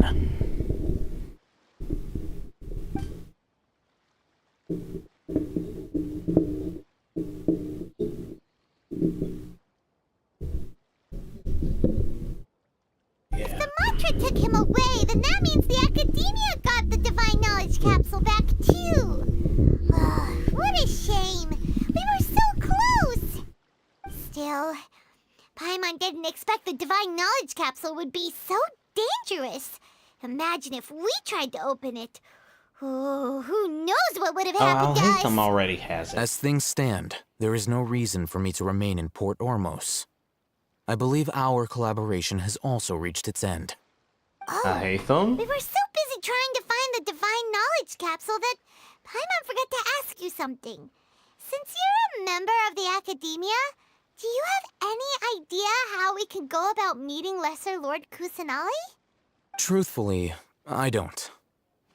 Lesser Lord Kusanali appears to exist outside of Sumeru's entire administration. Most of the time, you wouldn't know she exists at all. Moreover, since the Academia possesses the Akasha, a symbol of our deity's wisdom, scholars have no reason to desire to make contact with the deity herself anyway. Everything about Lesser Lord Kusanali is such a mystery! I'm heading back to the Academia. How about you two? You sneaky bastard. It's almost the day of the Sub-Zero's festival. Maybe we should head back too. We've been rushed off our feet over the past few days, so maybe a little rest and Absolutely relaxation will sneaky do us bastard. good. Come back. Then we'll part ways here, Alhaitham, until we meet again.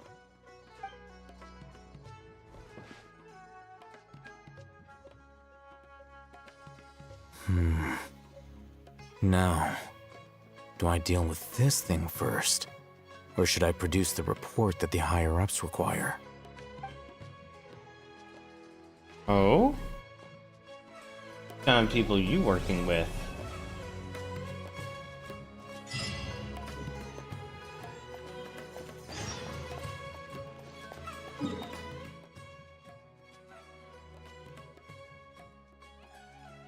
Alright. Let's go to the blacksmith to get the rest of my items. Back to the story. We didn't miss the Sub-Zero's festival, right? Let's hurry and find Dunyarzad. Paimon thinks she must be around the...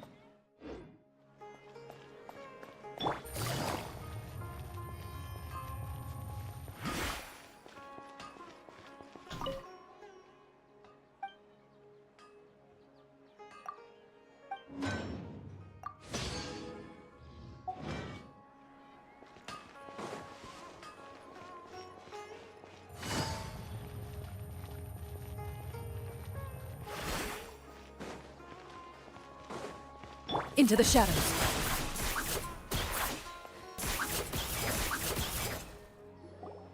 There she is! Dunyarzad, we're back!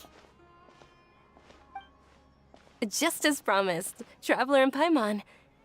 I'm so glad that you two came back to celebrate Lesser Lord Kusanali's birthday. Indeed.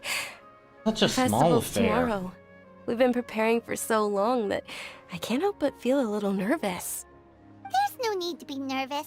Paimon's sure that Lesser Lord Kusanali will feel everyone's gratitude. Thanks, Paimon. I hope that everyone who comes to the festival will also have a good time. Speaking of which, did you manage to make your way to Port Ormos? Discover anything over there? Of course we went. A lot of things happened there. No new information. I see. Sounds like you two had another exciting adventure. If there is another chance, I would love to join. My lady, if you went to Port Ormos in your current state, we'd both be in for a lifetime of trouble. Dia! You were eavesdropping! It's called covert protection. Keeping an ear out for what's going on around my employer is part of the job. It's all right, Dia. I merely said I would like to go. I know better than to think my body could handle it. The festival's tomorrow. I've been doing nothing but causing trouble for you. So, Dia, please take some time to relax. I'll be fine. Even when you put it that way, it still doesn't feel right. Don't worry, my guardian knight. Okay, fine, but only tonight. Tomorrow's a big day, and many no-good scumbags are gonna try to take advantage of that. Oh, you two must be exhausted from your long journey back to the city. My apologies for not realizing this sooner. I've already prepared a room for you to rest. Please follow me. Whoa, you're so thoughtful. Paimon's so ready. Right.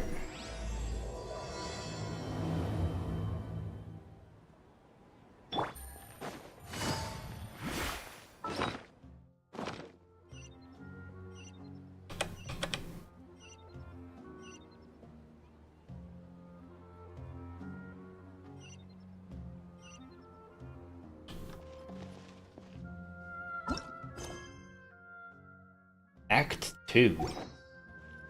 Good.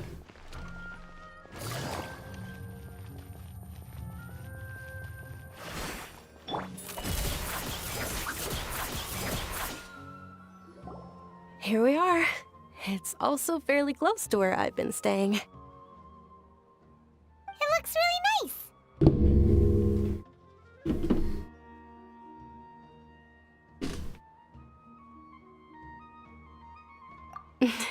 Not at all. Just tell me more about your adventures when you next get the chance. That's Paimon's specialty. Paimon can tell you stories next time.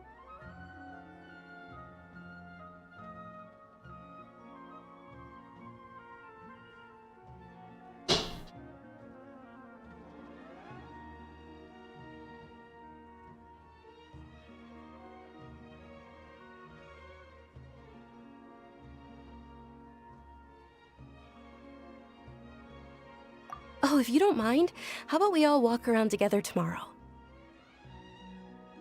All of my friends will be working the festival, and Dia is still insisting on her covert protection. Yeah, it'll be pretty hard to relax and enjoy the festival if Dia's constantly hovering over you, right? Then let's meet at the nearby bazaar first thing tomorrow morning. Have a great night. It's a deal. Good night, Dunyarzad. I may be too excited to fall asleep tonight. See you tomorrow. Paimon's starting to really look forward to the Sub-Zero festival too. Will there be lots of yummy food? Oh, no. Thinking about food is just gonna keep Paimon up all night. The earlier we sleep, the better. Let's go inside, Traveler.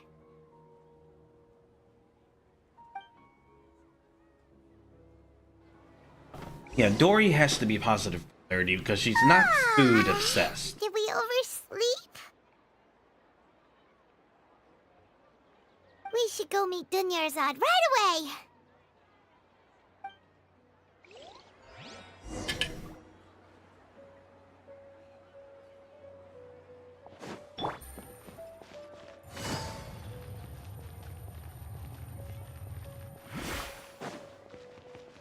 Ready.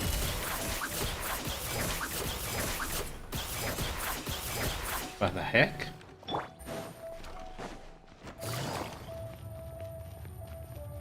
There she is.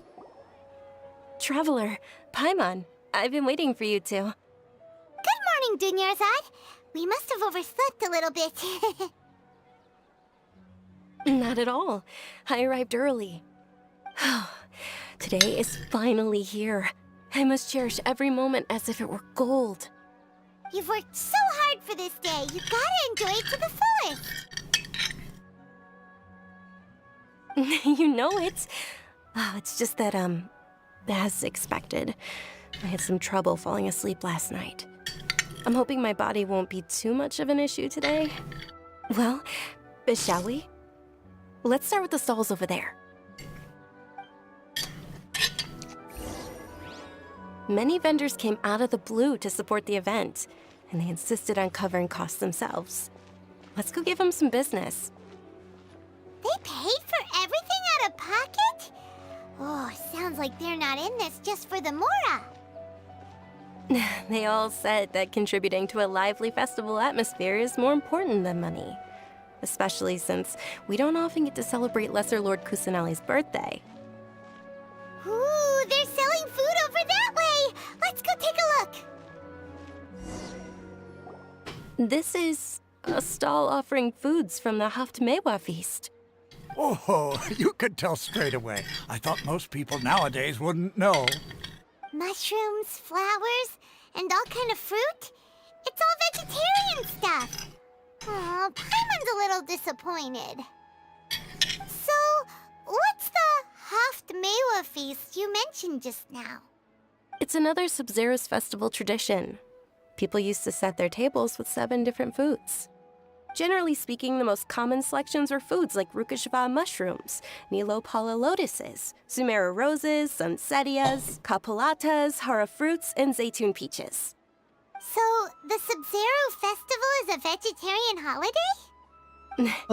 You don't have to be a vegetarian to enjoy the spread. We just use the 7 foods to symbolize the 7 virtues of the Dendro Archon. Wait, but if that's the case, if Sumero uses vegetarian food to represent the Dendro Archon, then wouldn't the Pyro Archon's festival be full of food like roasted fowl, juicy meatballs, grilled steak? Oh, Traveler, we have to go to Natlan as soon as possible! You have to go through Fontaine first. I hope your wish comes true one day, Paimon. Thanks! Alright, how about we also check out some of these other stalls?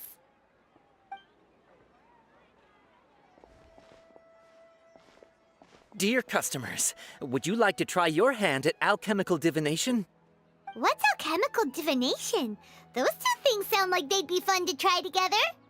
Right? I thought the same when I first heard about it.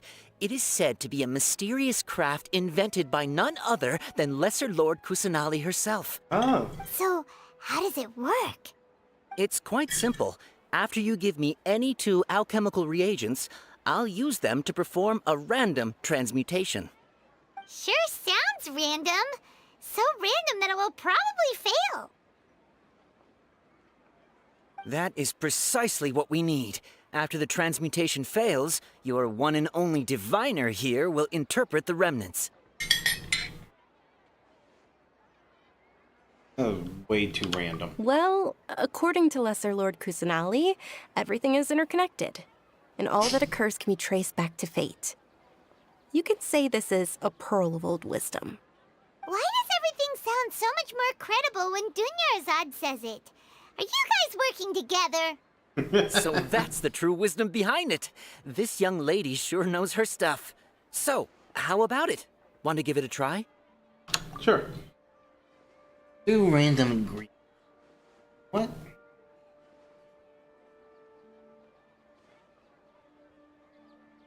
Like we can only...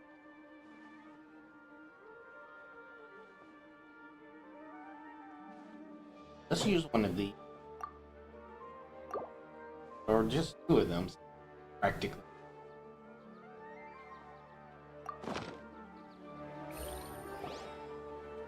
Okay, one moment. It's the moon. Paimon wants to take a look too! Is it? It looks more like a pie that Paimon bit into. Generally speaking, the moon signifies...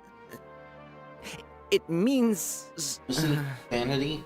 Wait a moment. Motorcycle? Once a month? Is he really looking it up in a book?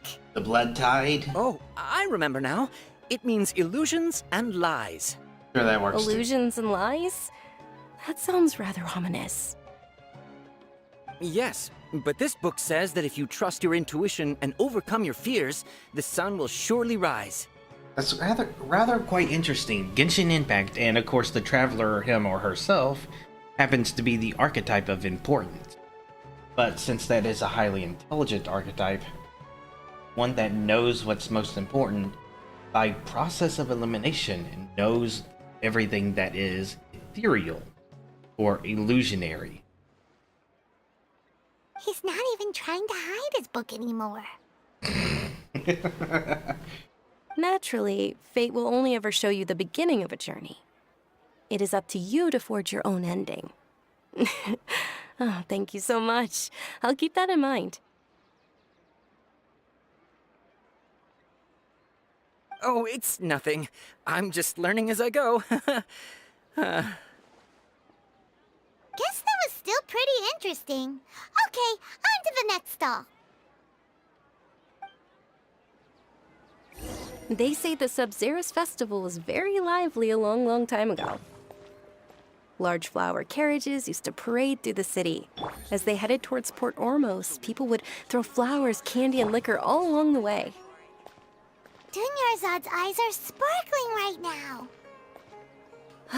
I wish I could have seen that spectacle. But if you ask me, I'm sure Nilou's Dance of Sabzeruz will be just as impressive.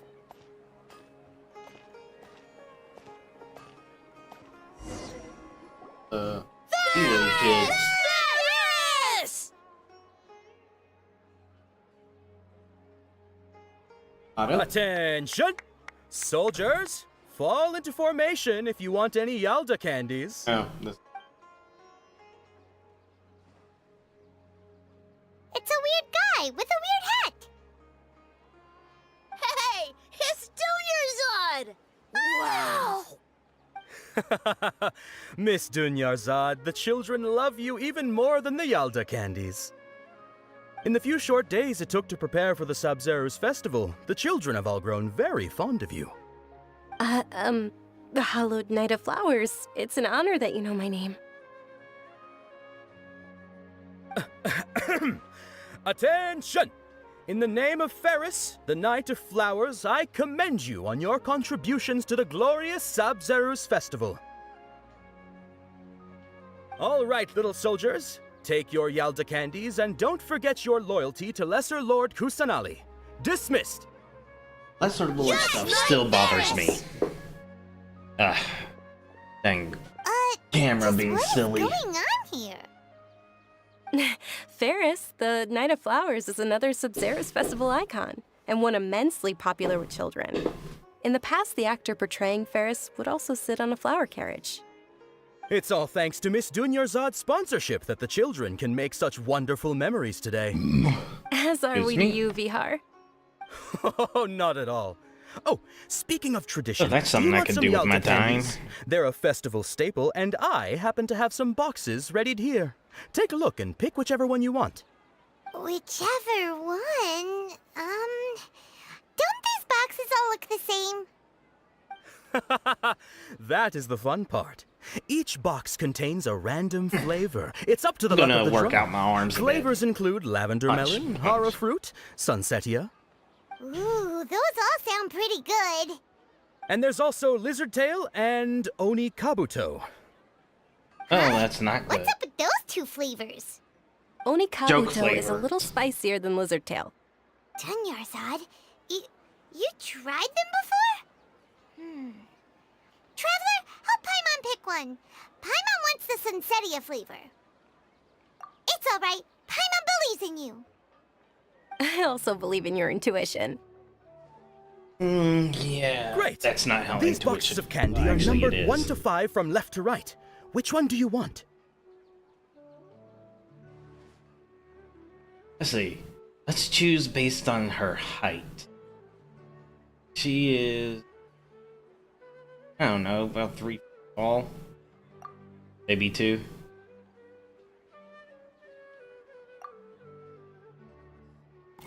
Attention!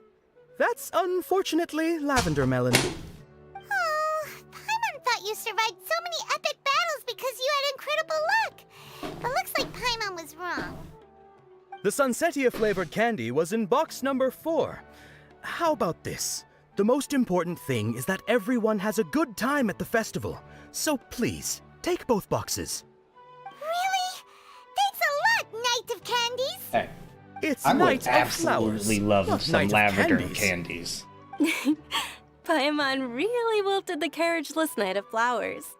They all basically sound the same. We got our candy, so let's keep going. Oh, actually, I just remembered that I left something behind. Since you're here, can you come with me to get it? Sure thing. Dunyarzad, you probably forgot because you're so excited about the Sub-Zero's festival. How embarrassing.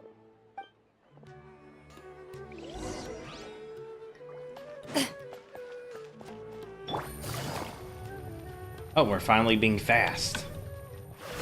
Loaded.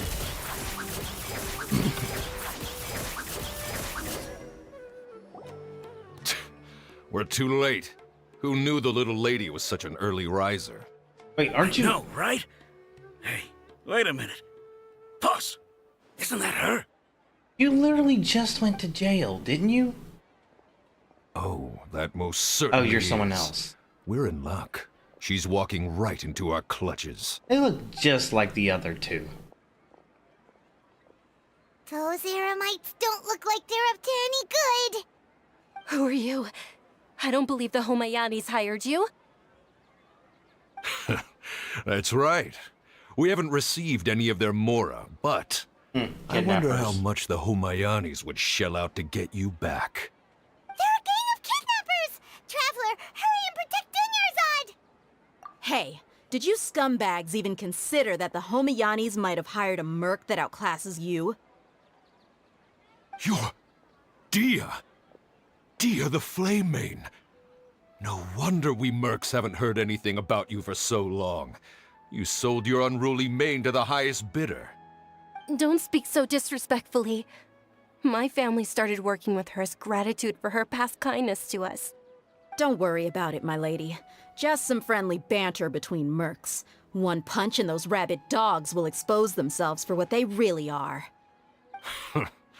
Aren't your claws all dull by now? Don't get too cocky!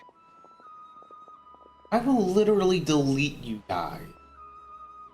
Traveler, take Miss Dunyarzad to a safe location. You know what? No, we're gonna stay and help. I will There's too many of literally them. delete them.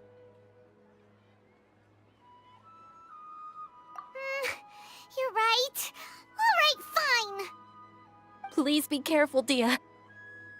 Don't waste your time worrying about me. This is my job. Look out for yourself. After I've wiped the floor with them, I'll go find you all.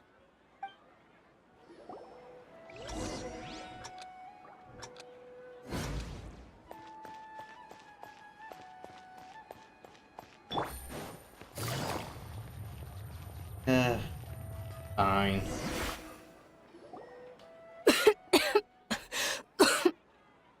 Why don't you move? Dunyarzad. Dunyarzad, are you okay?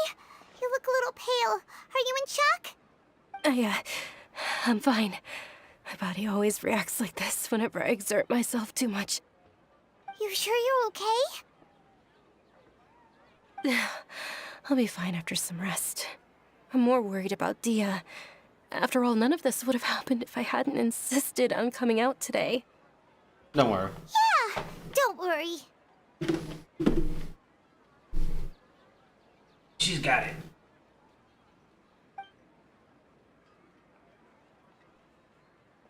My lady, Traveler, found ya. Dia! You took care of them so fast! Any more of them? Or rather, did anyone follow you? Dia, your arm. Oh, this? I'm fine. It's just a scratch. Normally, they wouldn't have been able to land a hit on me at all, but I'm still getting used to this new greatsword. Please, let me take a closer look. Come on, it's nothing. Us mercs aren't as fragile as you think. Hold on, you said something about a new greatsword. What happened to the one you were using before? About that. Well, I sold it, 'cause I was low on Mora. Stuff like this happens every now and then. It can't be. The anonymous donation that was used for the venue's final round of preparations?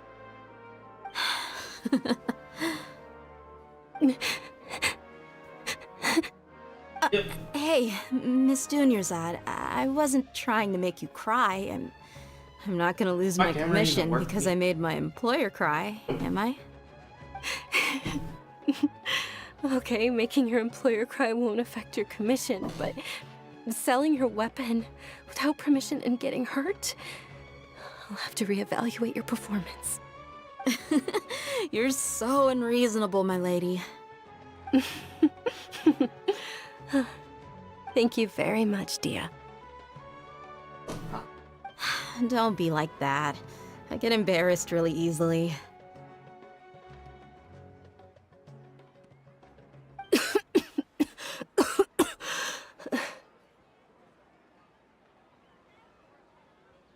Are you feeling unwell again, Dunyarzad? My lady, your condition. Traveler, can you take her somewhere to rest? I'll look around the area to make sure we're safe from an ambush. Leave it to me. Truly. I'm sorry for the trouble, everyone.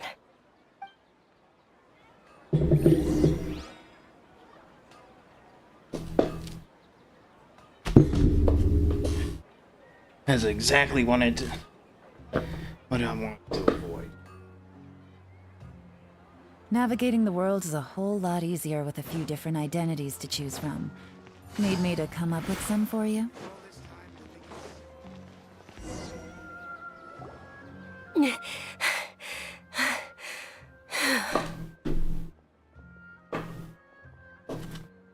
Are you feeling better, Dunyarzad?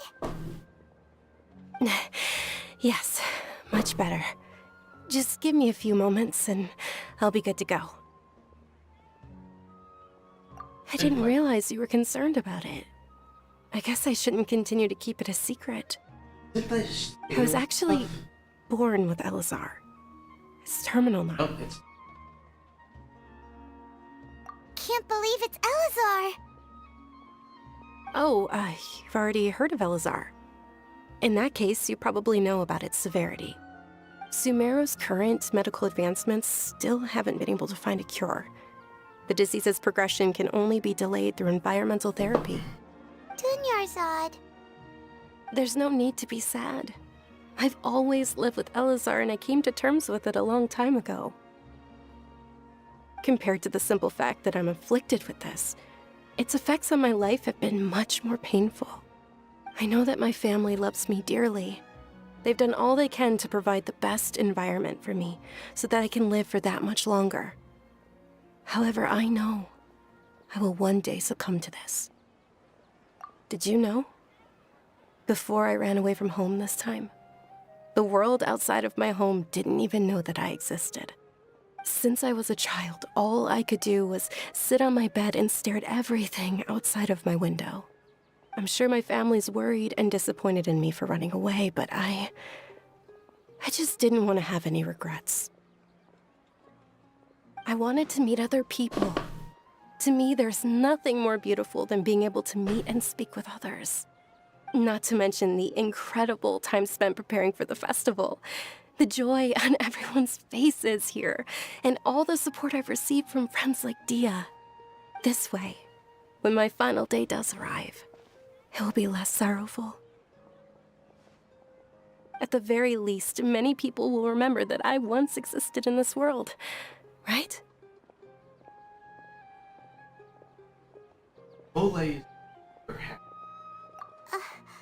As long as you don't forget Paimon, Paimon also won't forget about you.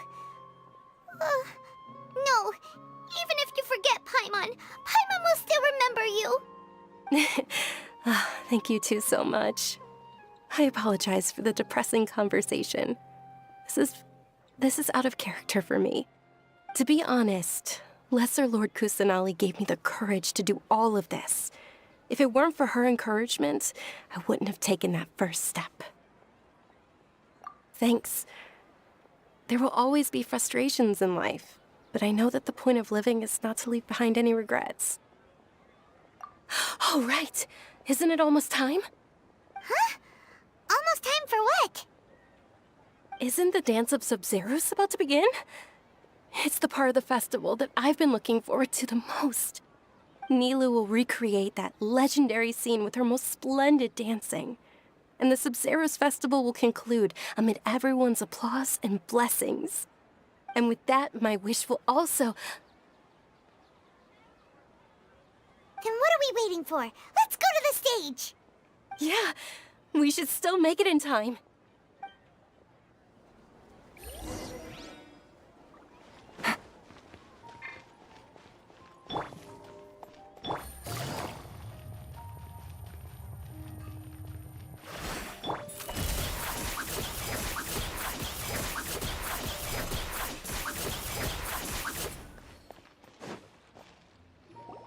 Were you not aware that the law prohibits this type of performance from taking place without prior permission? Over there! Someone's yelling at Nilou! I think I just saw the Academia's Grand Sage. Why is he here in person? But the Dance of Sub-Zerus is one of the key parts of the Sub-Zerus Festival. If we can't perform it... The Sub-Zerus Festival.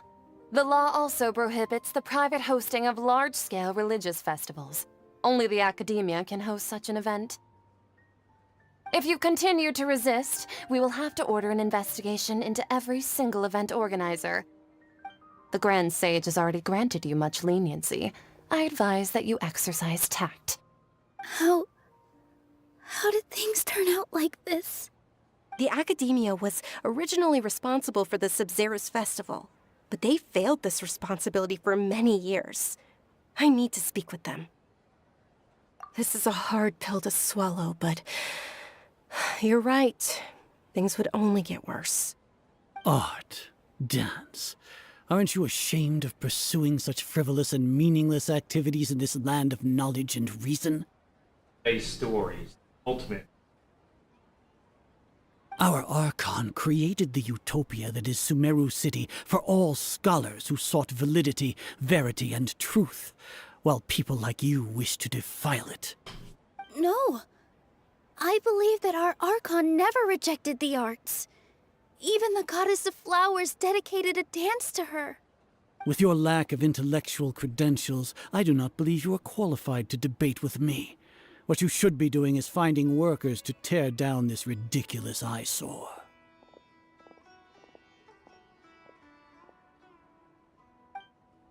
When we return, have the scribe draft an ordinance before the next Nyargarbaha Day that prohibits public art performances. We will announce it to the public later via the Akasha. Understood. I will inform him when I return.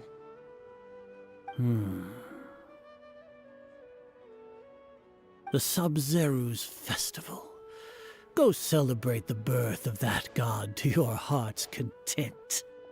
Nilou, are you okay? Oh, Dunyarzad.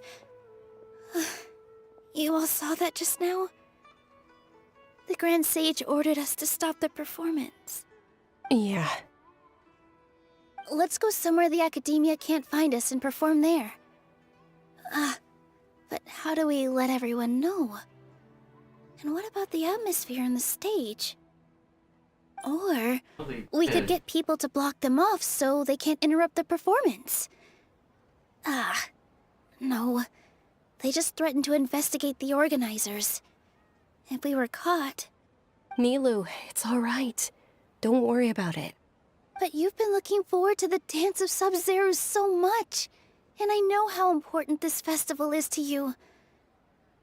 I don't want you to have any regrets. It's okay. Seeing you care this much about my feelings is more than enough. It would be too risky to continue the Sub-Zerus Festival at this point. I don't want to get everyone in trouble. If you say so. But you can sneak out for the next Sub-Zerus Festival, right? We'll make sure the next one is a smashing success. The next one. Yes. Okay. It's a promise. It will be a smashing success. Paimon can't believe this is how things turned out. Those heartless geezers. It really is okay. There's nothing we can do about it. Still, I'd be lying if I said I had no regrets. I would have loved to see Milu's It's dance. public. Nothing.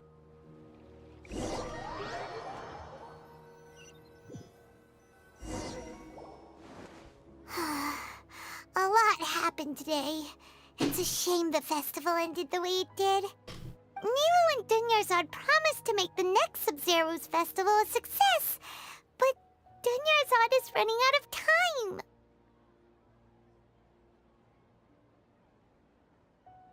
Yeah.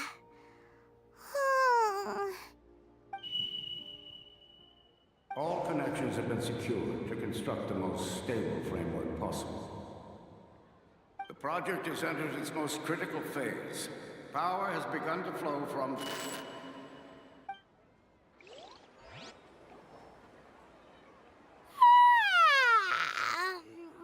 Oh, we're gonna be late! It's all because you wouldn't get out of bed! We should go meet Dunyarzad right away!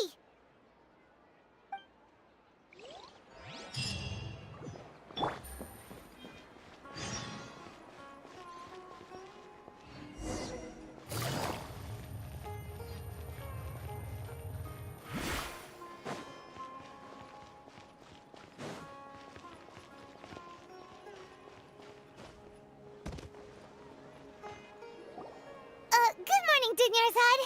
Sorry we're late. Not at all. I arrived early. You seem kind of I'm tired. thoroughly. Did you not get enough sleep? I'm doing well. There's no need to worry. Shall we go? Let's start with the stalls over there. Sure!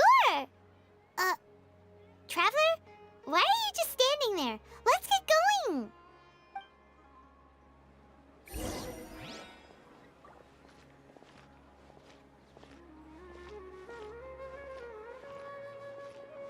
Ooh, they're selling food over that way! Let's go take a look!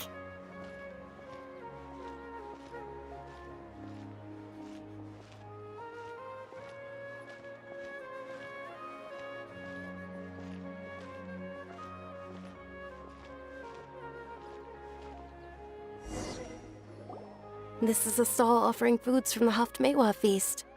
You are quite well informed, miss.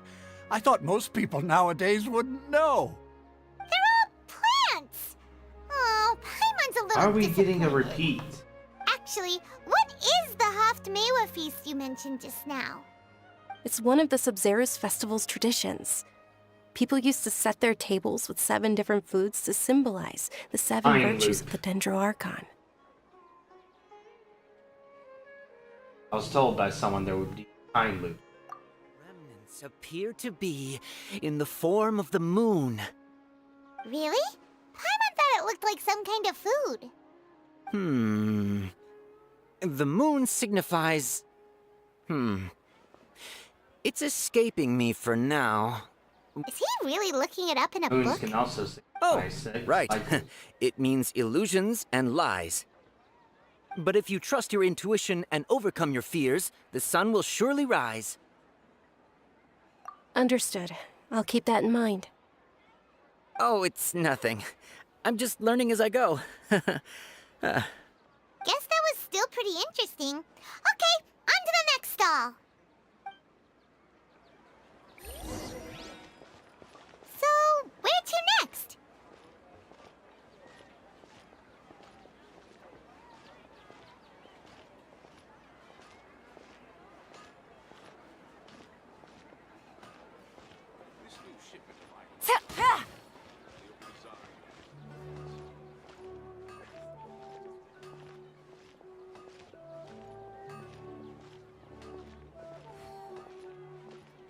Things can't go on like this.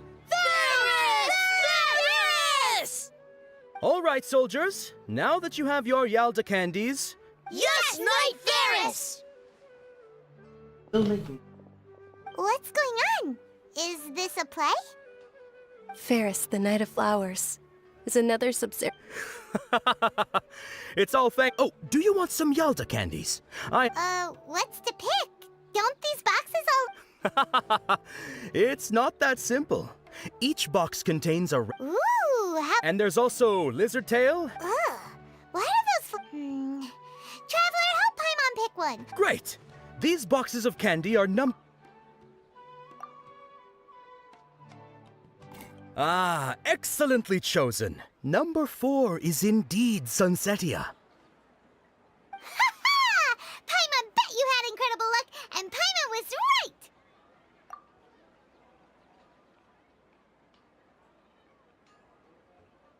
Huh? How's that possible? It's obviously random. Maybe we didn't sleep very well last night. Or maybe we slept too much. Oh, sure. Time to run interference. Where are you going? You're just gonna walk off like that?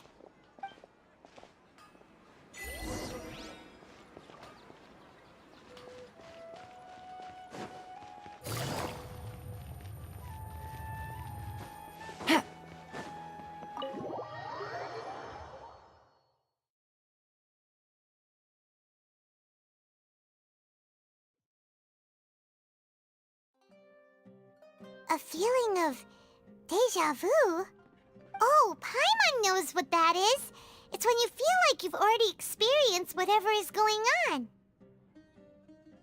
In that case, Paimon also felt something like that today. So why'd you run here in such a hurry? So that's it. You're intentionally doing things you usually wouldn't and seeing if you still get that same feeling of deja vu. Welcome, you two.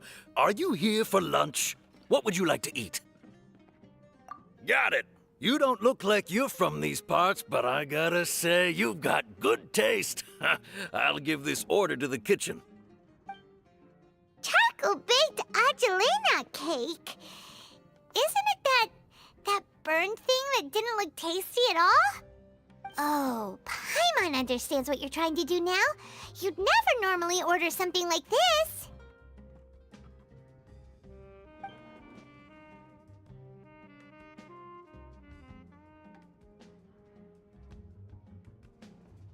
That thing? Are you really gonna eat it? I'm so th- Isn't this going a bit too far?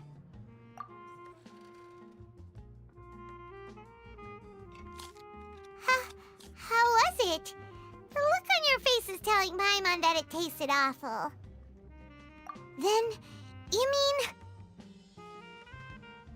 That's impossible! We were just talking about how gross it looked! So, would this be a case of taste bud deja vu? Paimon also gets the impression that we've been here many times, Ooh, even this though is more we're than one time regulars. loop. How about we go out again and try something else?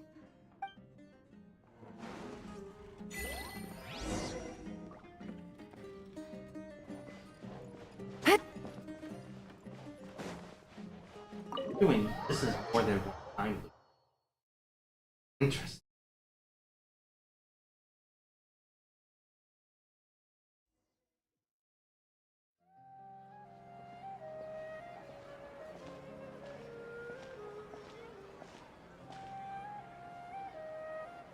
Hey, Dunyarzad is sitting by herself on that bench over there.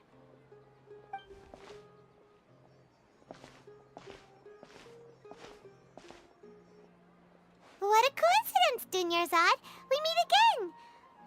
Why are you sitting here all by yourself? Oh, I ran into some kidnappers just now, but thankfully Dia came to my rescue. I started to feel unwell after that, so I sat down here. Kidnappers?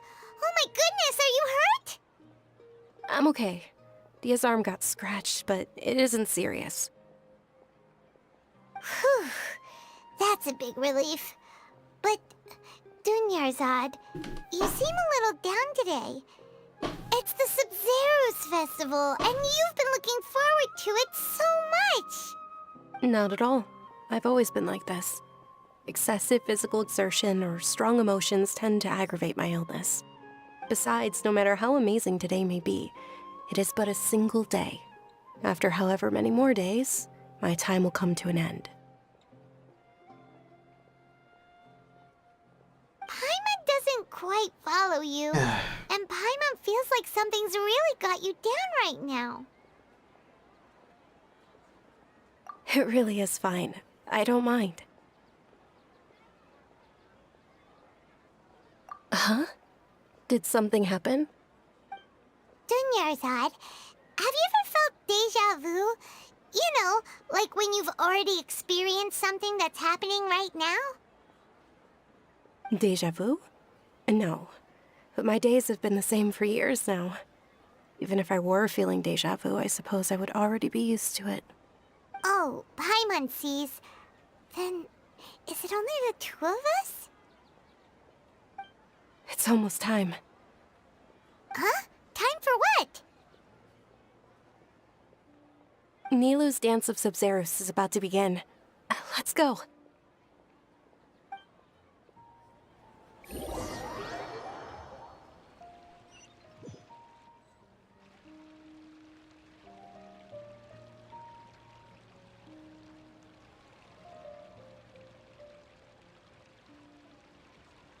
This is...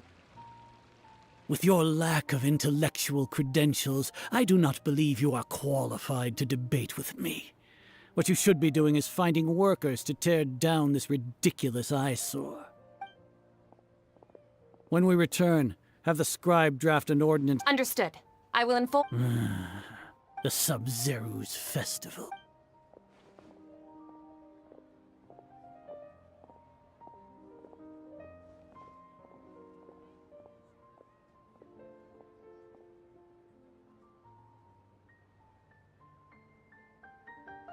Nilou, are you okay? Oh, Dunyarzad. The Grand Sage ordered us to stop the performance. It's okay. There's nothing we can do about it. But you've been really looking forward to this. I don't want you to have any regrets. It truly is unfortunate, but I don't want to cause trouble for anyone. Didn't the Grand Sage say that he might investigate the organizers? True, but... well, okay. The next festival. I probably won't be around by then. Wait, what did you just say? No, nothing. I'll be heading back to rest. Thank you for your help, everyone. Paimon can't believe what those heartless geezers did! Did Dunyarzad already... Alright, next loop.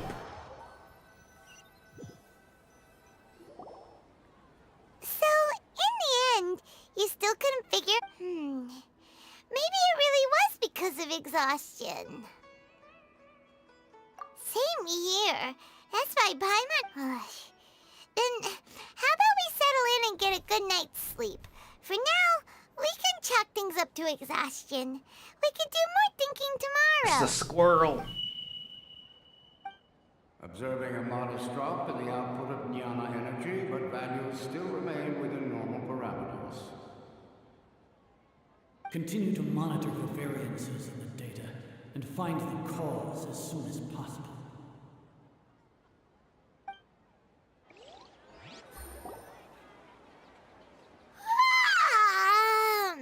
Why does Paimon feel so tired after so much sleep? Anyway, we should go meet Dunyarzad right away.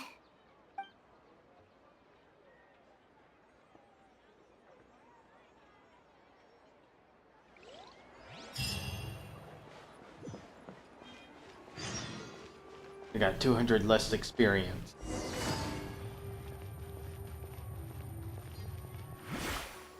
Into the shadows. Good morning, Dunyarzad! Not at all. I arrived early. Huh? Paimon thinks you sound kinda tired. Did you not get enough sleep? I'm doing well. There's no need to worry. Shall we go?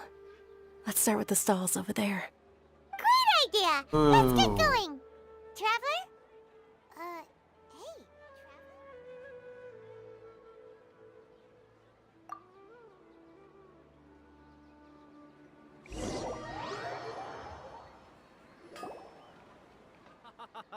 Hey. It's all thanks to Miss Dunyarzad's sponsorship that the children can enjoy.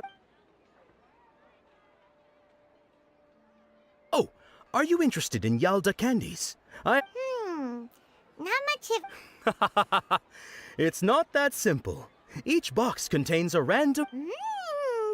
And there's also Lizard Tail and Oni Kabuto. Sure. No problem. These boxes of candy are numbered 1 to 5 from left to right. Which one do you want? I'll say number 4.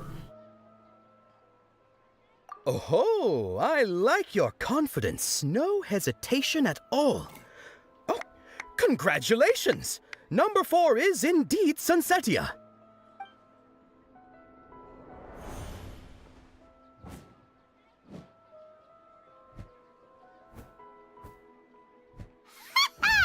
Paimon knew she always had incredible luck. Paimon's not really interested in the other flavors. Wait. How did you know? Don't tell me that you already knew which flavor was in each box.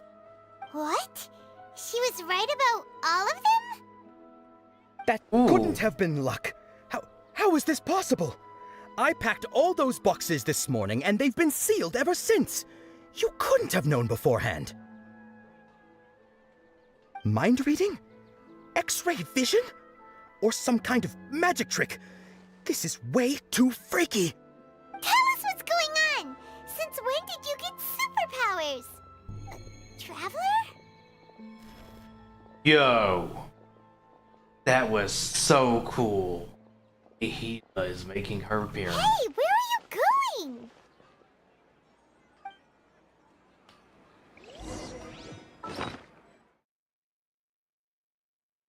Yeah. What's going on? Did you see something? Us leaving Dunyarzad without letting her know is kinda rude, you know.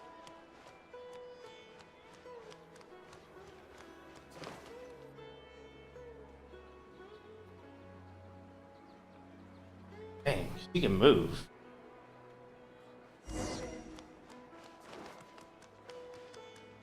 Alright, let's stop things.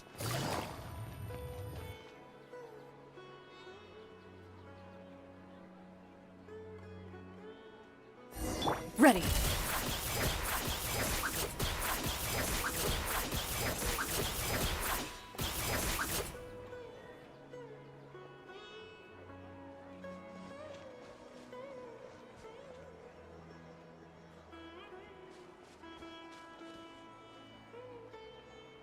What are you looking for? Why did we come here?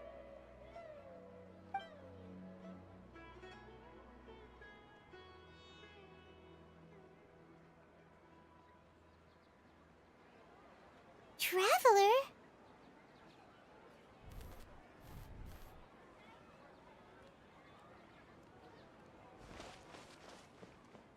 That's...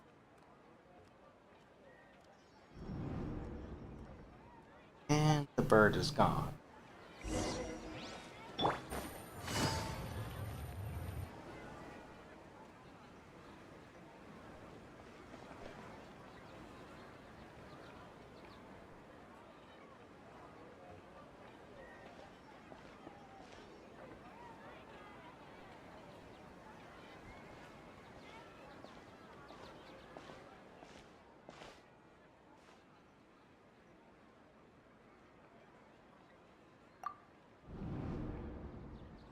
Look!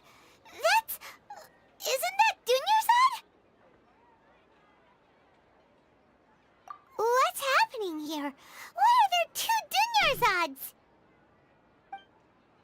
You already know that this isn't your first Sabzeruz festival, don't you? I'm sure you already know how to use this. A knowledge capsule? Where did you get This it? one's yellow. What's inside? You should use it too, Paimon. You know Paimon?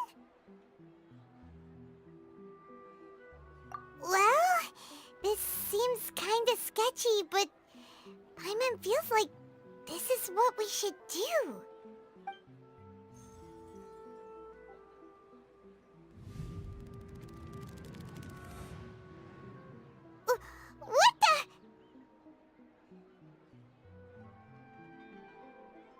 This is our 20th time at the Sub-Zero's festival?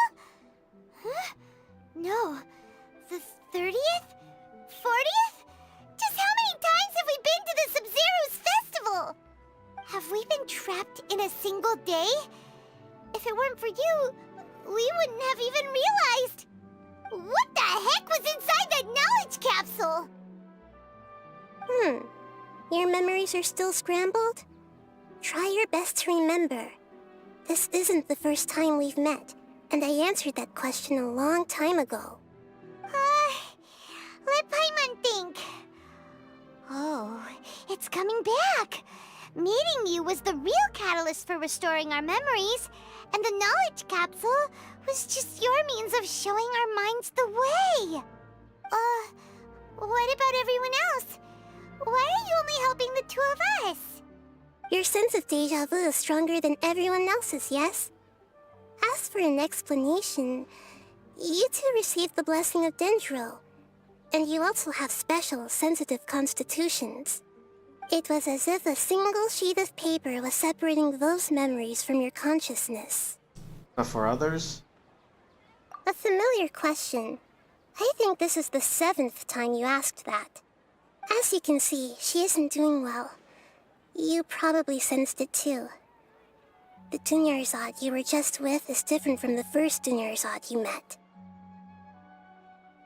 That first Dunyarzad is in front of you right now, and she doesn't have a lot of time left.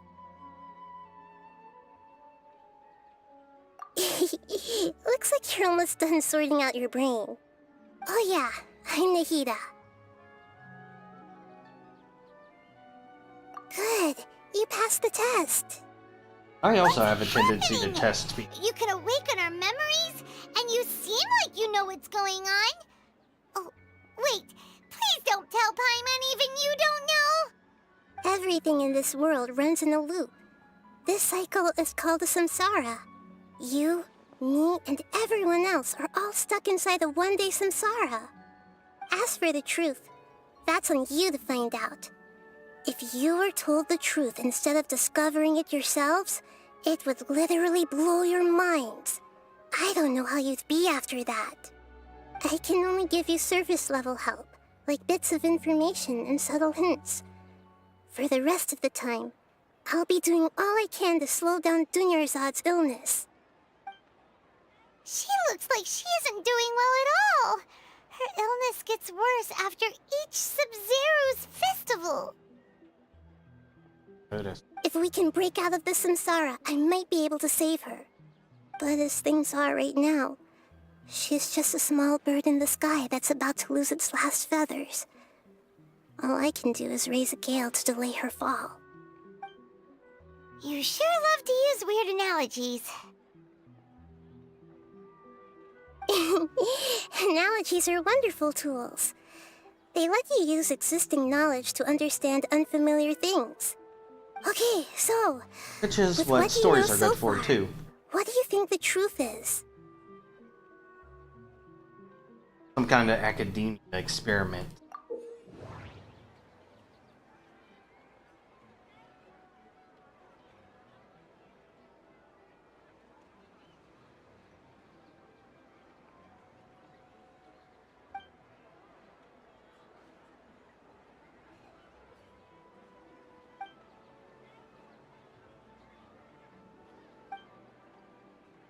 A logical test.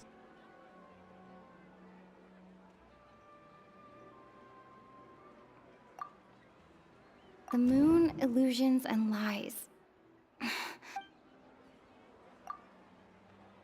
What's happening right now seems to have happened before. This feeling has been getting stronger and stronger. My mind feels exhausted, even though I haven't done too much thinking. What is going on? Hytham will be able to do this I've experienced easy. the Sub-Zero's festival many times, and the day of the festival seems to be in a perpetual samsara. The Grand Sage said, "Go celebrate the birth of that god to your heart's content." Did he mean something more?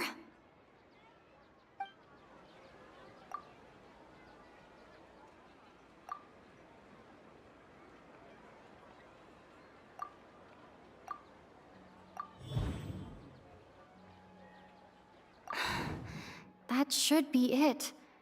The flow of time is endlessly cycling within one single day.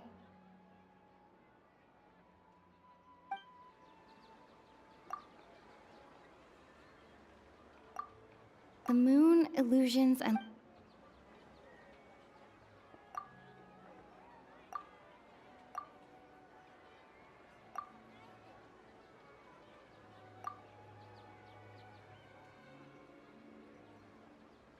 That's the time loop. A time loop. You've given similarly wrong answers in the... Still the wrong answer? Paimon thought that made a lot of sense. It feels like time's just repeat. A simple time loop can't explain some of the phenomena. You two are still missing a Dunyarzad. The Sabzeruz festival is happening every day, but that doesn't mean we can waste an infinite amount of them. Hurry.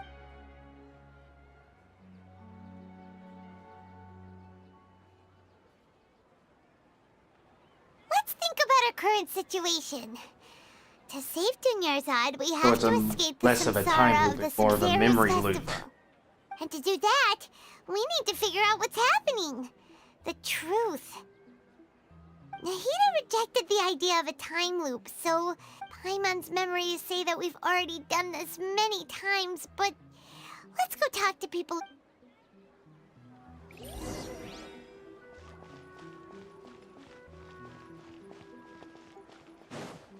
Probably designed so that all of those potential answers were wrong.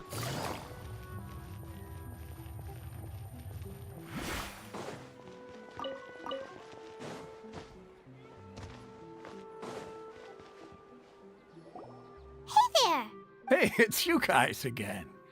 Where's your cultured friend? She's feeling a little unwell. I see. Did you come back to buy something? I guarantee the freshness of my products. I harvested them from the forest just yesterday. Huh? What brought this about? I hurried back from the forest yesterday, and I'm selling produce here today. I haven't felt anything strange. To put it another way, if you really think about it, was yesterday truly yesterday? Did you actually Harder come to back find from her. the forest yesterday? What kind of philosophical nonsense is this? Are you two daydreaming? Didn't you know that no one dreams in Sumeru? Go somewhere else if you want to find someone to daydream with. We're yawning at it. He actually has a point. Is this a dream? Is everyone... true. It's so... Anyway, if this all really were just a dream, we would have woken up a long time ago. Let's keep asking around. More likely.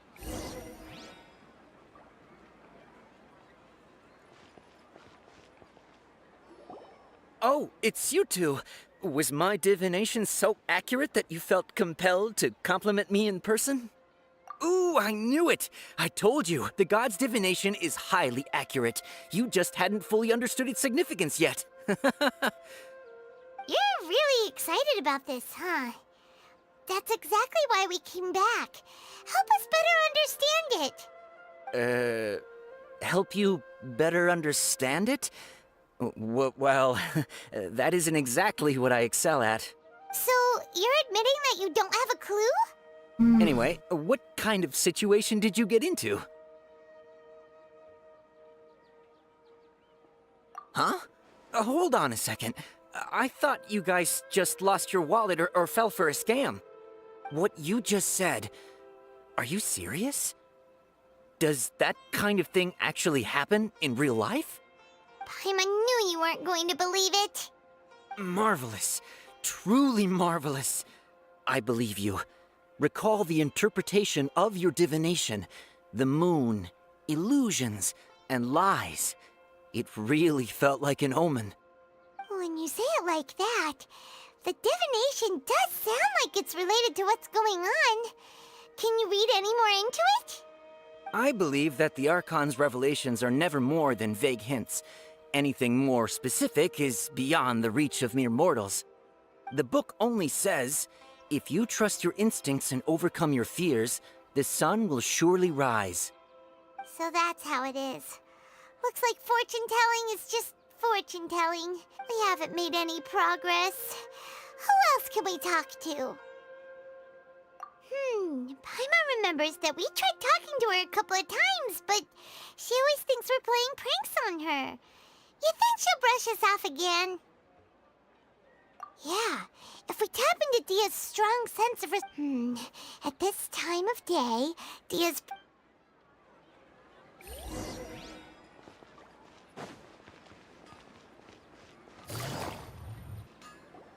I'm fine, my lady. It's just a scratch. Perfect timing. Both of you are here. Paimon, Traveler, you came at just the right time. Listen, there was a dangerous Huh? You saw? Then why didn't you jump in earlier? If someone was protecting Miss Dunyarzad, I could have went all out. Anyway, can you do something for me? You want the Traveler to take Dunyarzad somewhere to rest up while you check to see if there's still any kidnappers around. Did Paimon get that right? How did you know what I was going to say? We need to say something convincing. You know, the perfect...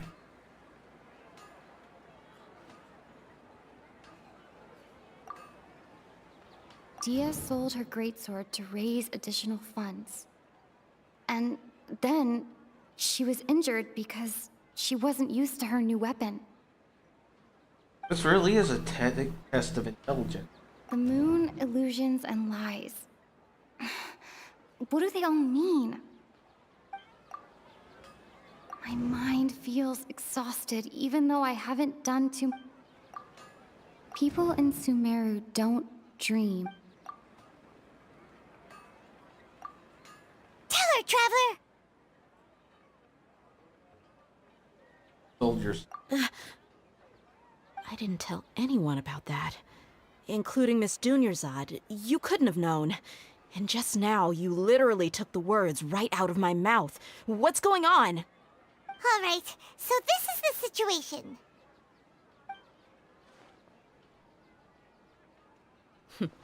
It's kinda hard to believe what you just told me. First, let me make something clear. Most of us desert dwellers might not be the scholarly type, but we do have basic common sense. She's quieter than usual, uninterested in anything, and really gloomy.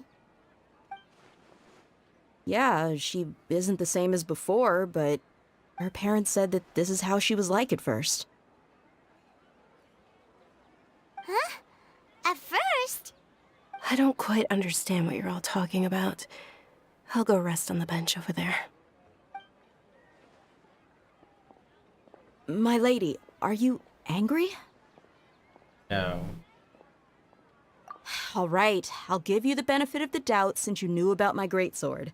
Let's make this a quick trip. Miss Dunyarzad isn't completely safe here. Well, this will be real quick. I'm fake. As soon as I find out the route. Loaded.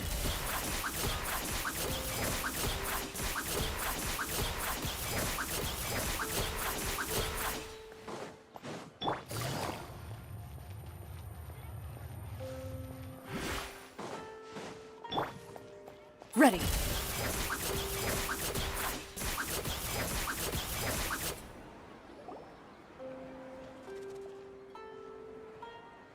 Nahida, we brought a friend. Are you busy? I thought I told you that it won't help to bring anyone here. We just wanted her to see the real Dunyarzad's condition. The real Dunyarzad? Where and who are you talking to? Huh? I told you that you two are special. Other people can't see me or Miss Dunyarzad here.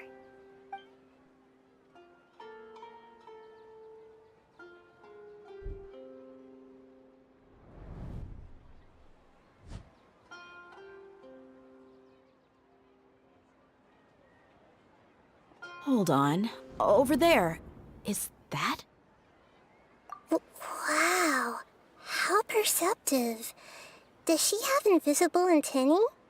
Miss Dunyarzad, she's lying down here, isn't she? How's she doing?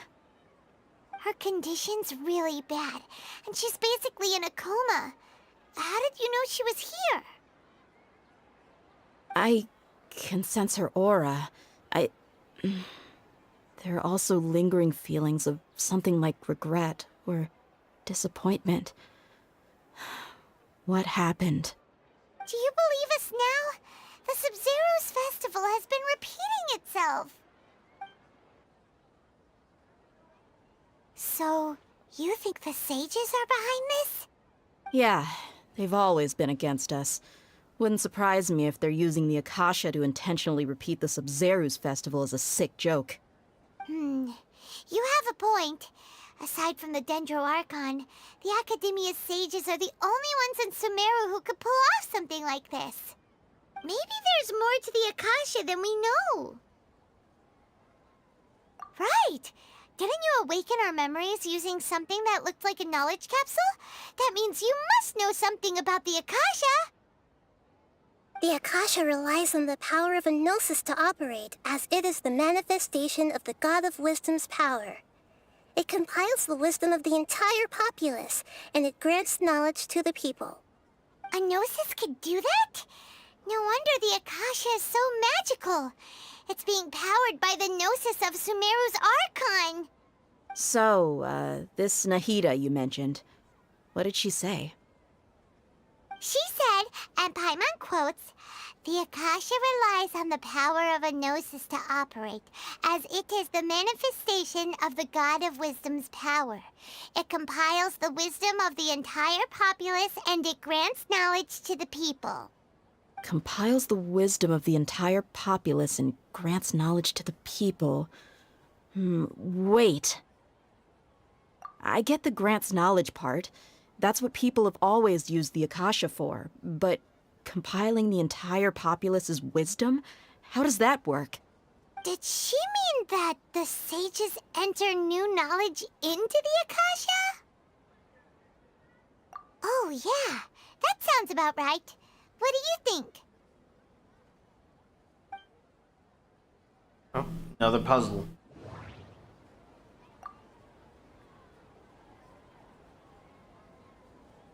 People in Sumeru don't dream. What a strange phenomenon.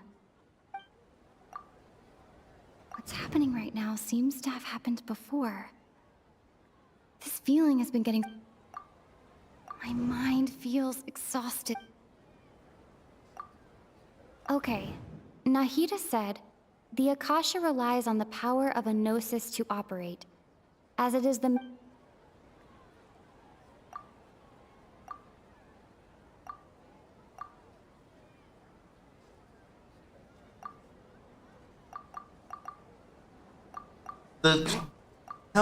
the mental fatigue and the arrows not dream. Those are connected. The Akasha is draining people's dreams in order to develop its information.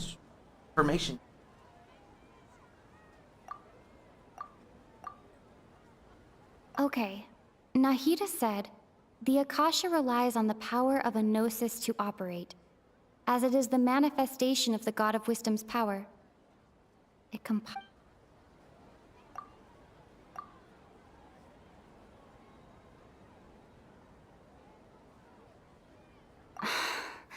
That doesn't sound right.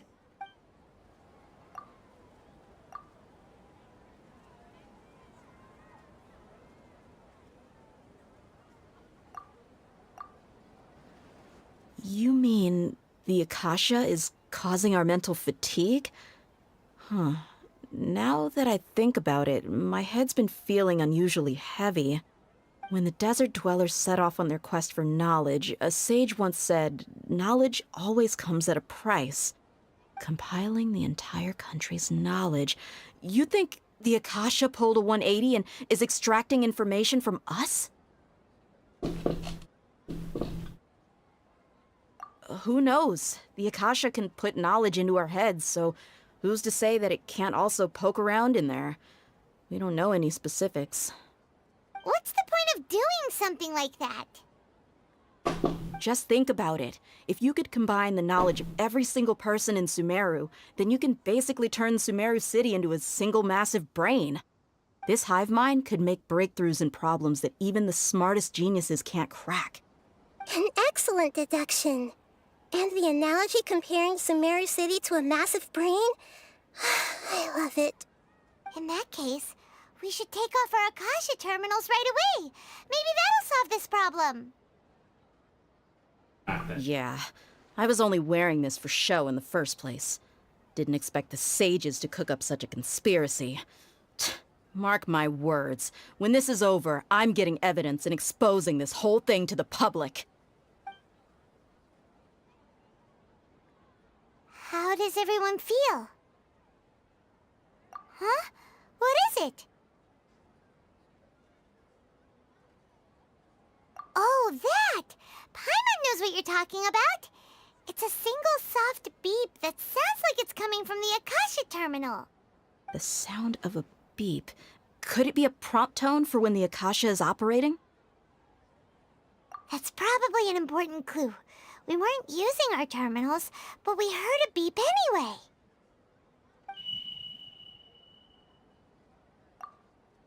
Traveler, did you hear that? I heard it too. Our ears aren't messing with us. There was definitely a beep, but it sounded like it was coming from inside my head.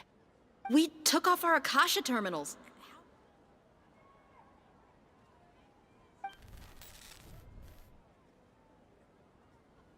Phase runtime has exceeded its expected length. At this rate, there may be casualties. But we cannot lose all of our progress.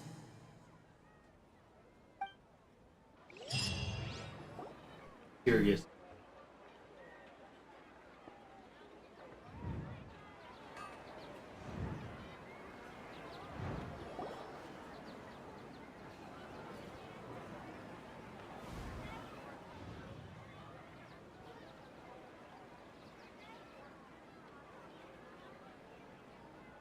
Paimon remembers everything! Good. You adapted quickly this time. We definitely took off our Akasha terminals last night, but we still heard that beep. Why is that?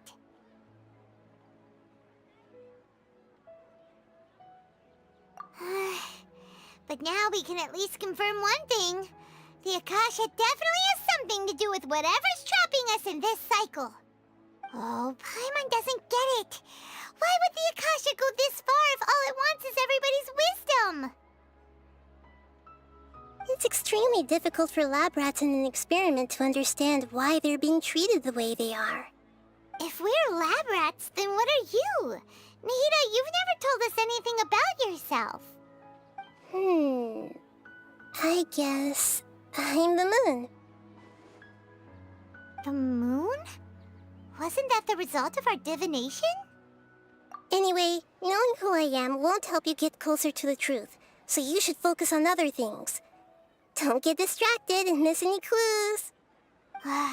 Okay then. Dia helped us a lot yesterday, so let's go find her. If Paimon's reading the time correctly, those kidnappers should be showing up soon.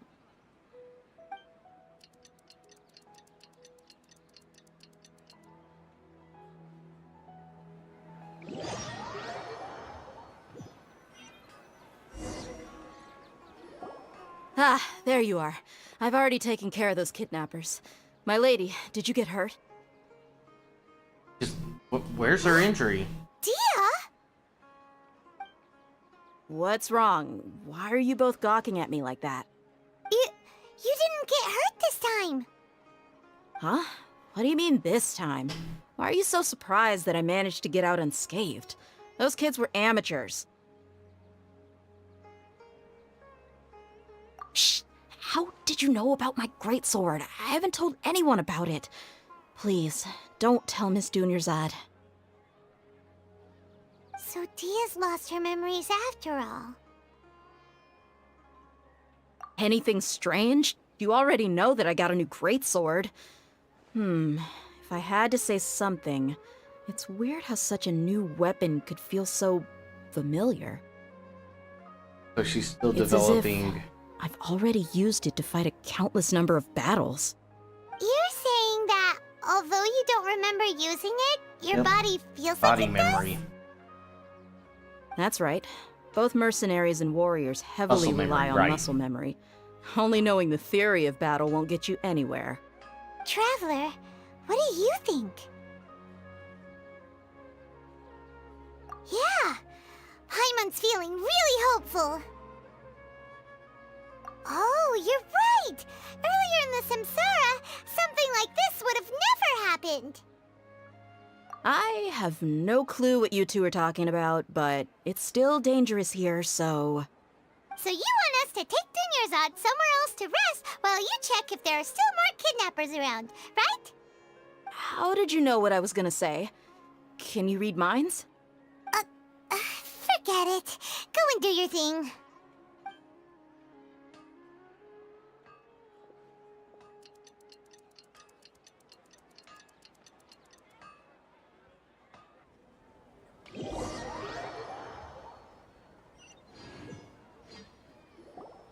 Whew, it's finally nighttime. Aside from Dia not getting injured, everything seems to have stayed the same.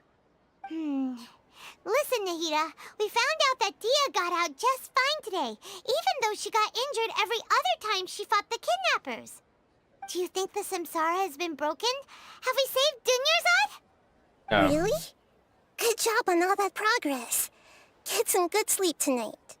Hey, what kind of an answer is that? Tomorrow will come. Everyone assumes this is common knowledge, but the only way you can know that for sure is if you experience tomorrow. How many todays has it been? Is it possible that today will be followed by yesterday? Does tomorrow truly exist as anything beyond a made-up concept? It's even possible that this entire world is a lie, and the history of the whole world has just been one endless Sub-Zero's festival. Okay, no more.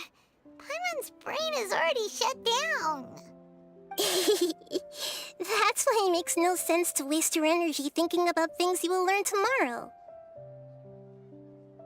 Get some good rest. You know, use the bathroom and flush your anxiety dookie away. Huh? Hold on, what did you just say? Did Paimon hear you correctly? Huh? People always say they feel a sense of relief after they take a duk-duk. That's why I suggested you could try that. Is that so strange? It's so strange and so against common sense that Paimon's at a loss for words. You were sounding kind of smart just a minute ago. Yeah, even though it's happy and lively at the Sub-Zero's festival every day, it feels like it's been a long time since we've really gotten to relax. Continue the harvest. Compared to what we stand to achieve, these sacrifices are trivial.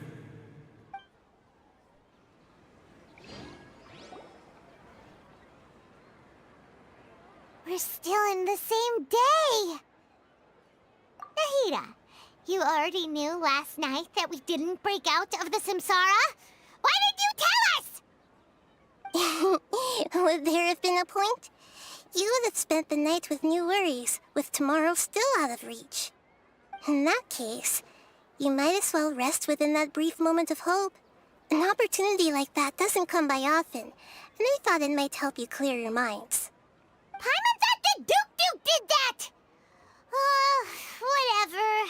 Guess you were looking out for us after all. Of course. In the time we've been together, you two have been everything to me.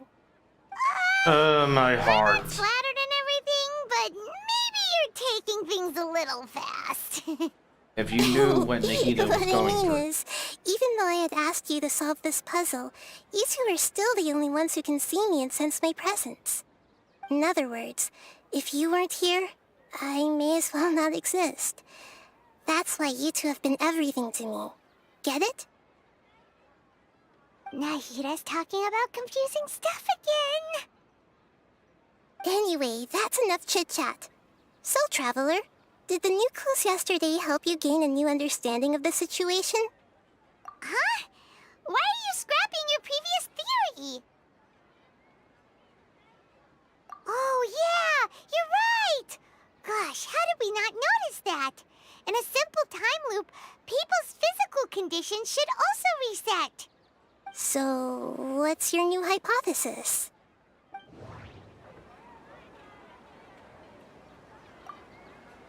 The moon, illusions, and lack. Mercenaries rely heavily on muscle. The beep is a prompt tone for Akasha operations.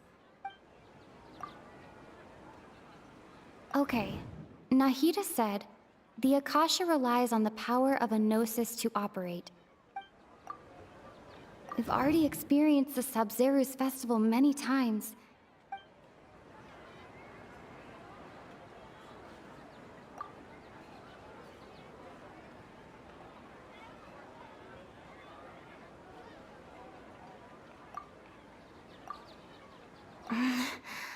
I can't...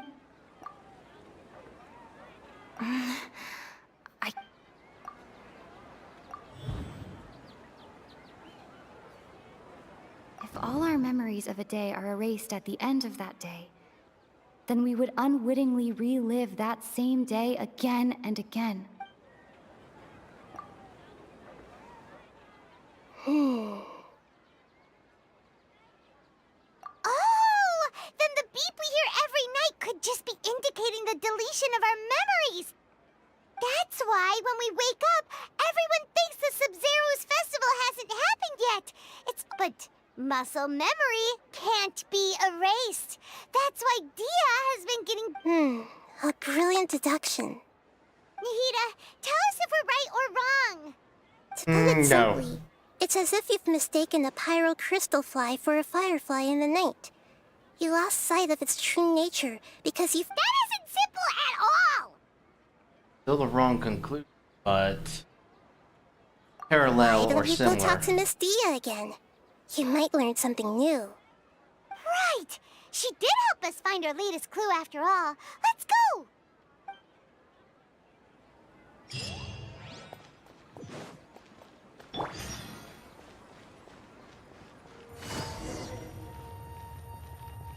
Casualty.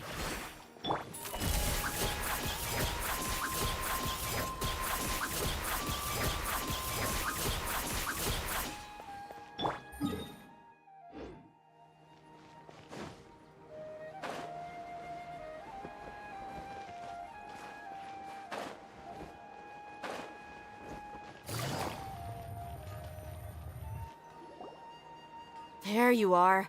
Really took me a while to find you. As expected, Dia also did... Get hurt? Why would I? Well, you're still getting used to... Huh. Truth be told, I also think it's pretty strange. It just suddenly felt... Traveler, could you explain the situation to her today? Paimon's gotten a little sick of doing it. Oh, that works!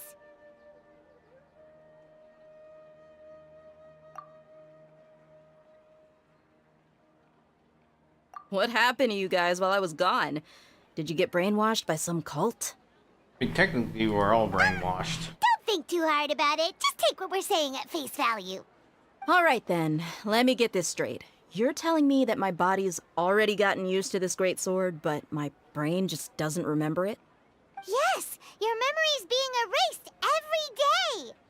Then I'd have to disagree. That's impossible. Oh? Why do you think that? If we've actually been reliving the Sabzeruz festival day after day, then what happened to the things we used, the money we spent, the food we ate? Common sense says my wallet should have emptied itself a long time ago. There's no way I wouldn't have noticed that.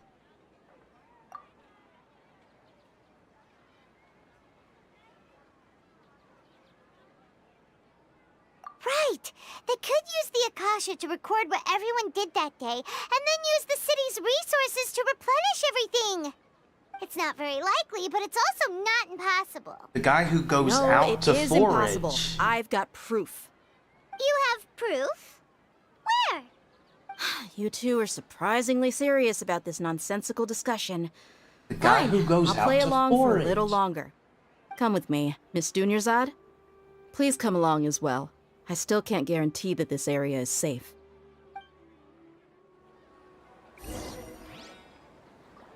Paimon can't believe it's Dia who wants to show us something this time. 2 days ago, we were the ones taking her to see Dunyarzad.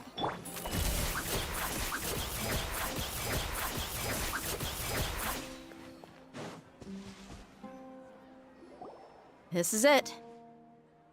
Huh? This is a wooden training dummy. Oh. What about it? See those marks on the dummy? Those are the result of several days' worth of practice. Let's say the sages didn't replace it every day. Shouldn't it be hacked to pieces by now? That's true, but what if they did? Then the sages would have had to reproduce every mark I left during previous training sessions. I'm a professional fighter. My martial school has always emphasized the importance of refined control. The force, angle, and entry point of each strike is calculated and deliberate. That's why I remember every mark on the dummy, as well as my state of mind as I made each strike. It's just as they say, each swordsman has their own unique style, and even the same swordsman can't make the same cut twice. It would be impossible to copy these marks. Is it really impossible? What if they used some fancy machine to carve every single mark? People often say that a camera's photo can never replace an artist's painting because the former has no spirit to it. The same thing applies here. At a mere glance, I can differentiate carved marks from the results of combat training. Whew, I hope that cleared things up for you. Hey, is this that new Braincercise game that's been super popular with the scholars lately? It's surprisingly fun. Anyway, it's getting late. I should escort Miss Dunyarzad to Nilou's stage. See you later. Well, back to square one. Is our memory deletion theory also wrong? But at least we've reached some other conclusions in the meantime. Yep, that's true. So, can we think of any new ideas right now? Strange? Paimon feels like everything's been strange lately. Huh? Leaving the city? You're right! It's really strange. Paimon can't believe it! Did we miss this because we're tunnel visioning too hard on our other theories? Or because we're just too tired? How about we go back and ask Nahida? Maybe we've forgotten something about leaving the city.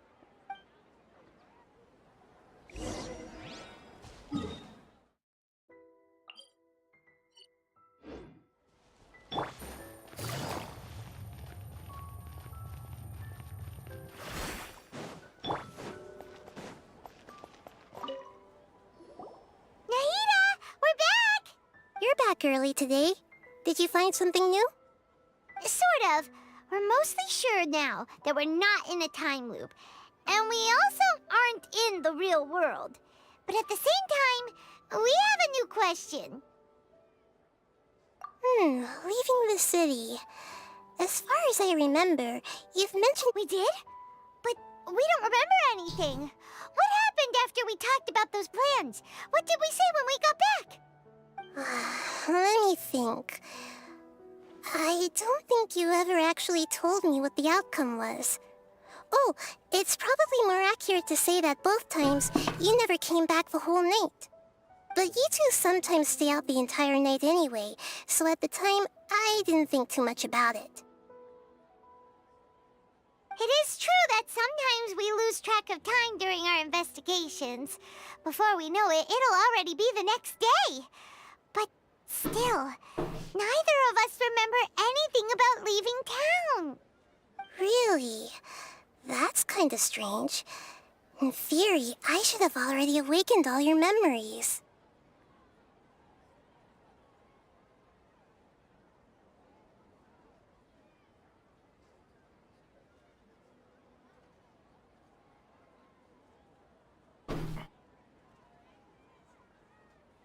Yep, something here's definitely fishy.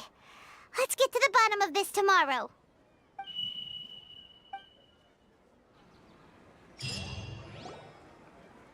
Our memories are back! About that... Well, Where's Traveler? Aside from your memories that were just restored, I have listened to it and you'll understand. Can't go back. There are countless spaces here. Our Sabzeruz festival in Sumeru City is just one of them. Oh.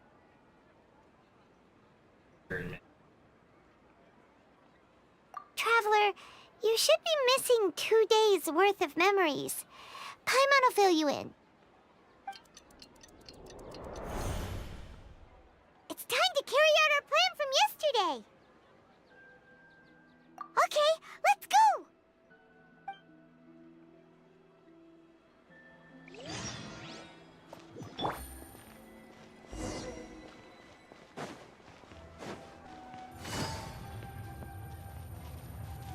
Looks normal and Loaded.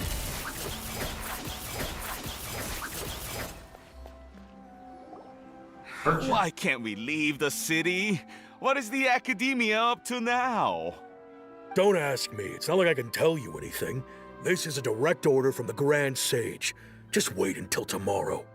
I have a real emergency.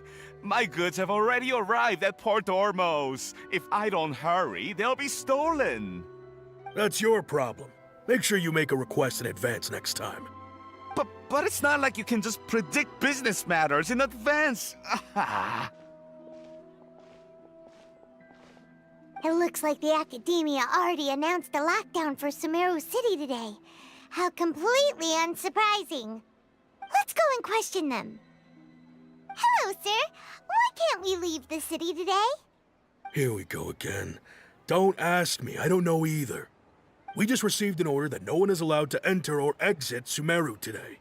They didn't tell us anything else. Angering me won't get you anywhere. If I had that kind of insider info, I would have left this stupid post long ago. It looks like he really doesn't know. If we can't get anything out of him, let's take matters into our own hands. Why don't we climb over the walls? Those guards, this is a good spot, and the guard hasn't noticed us at all. Let's hurry! Huh? Why? Are you going to leave Paimon behind? But what if things get really weird out there and you get into some trouble? Then Paimon won't be able to help you. Oh, Paimon knows that Paimon can't do much, but we've always been together, haven't we?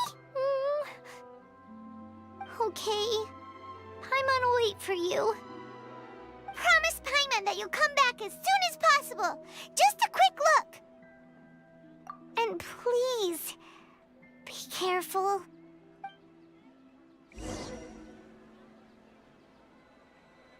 Memories!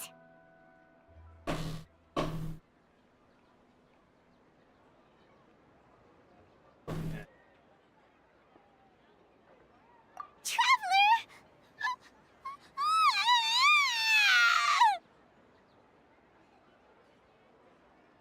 Paimon thought Paimon would never see you again! You just disappeared! Paimon waited for you for hours and hours at the city wall and you never came back! You promised Paimon that you were only taking turned a off that tracking. Paimon, calm down. She's here now. I don't think she understood what you were saying. Paimon doesn't care! Paimon wanted to go look for you, but you also said that Paimon should stay! Paimon was so worried and so scared the entire day!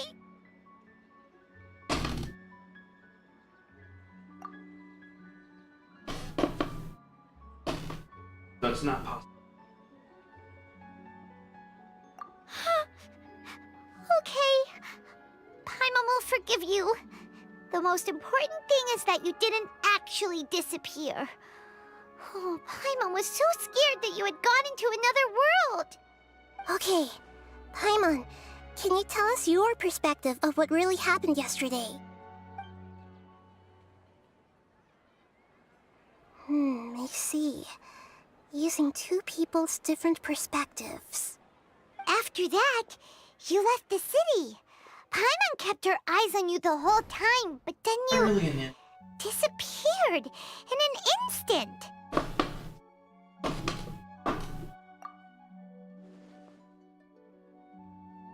No way! Paimon was watching you with the fullest attention. What's your perspective, Traveler? You sure you don't have any memory of this? I guess that explains everything. You also lost your memories the last 2 times you tried to leave the city. Those days' memories can't be awoken. So, if we leave the city, our memories will be completely erased? It really sounds like something big outside of the city is being hidden on purpose. But this way, we'll also never discover what's outside. Something like a message? But how can we send it back? Don't look at me like that.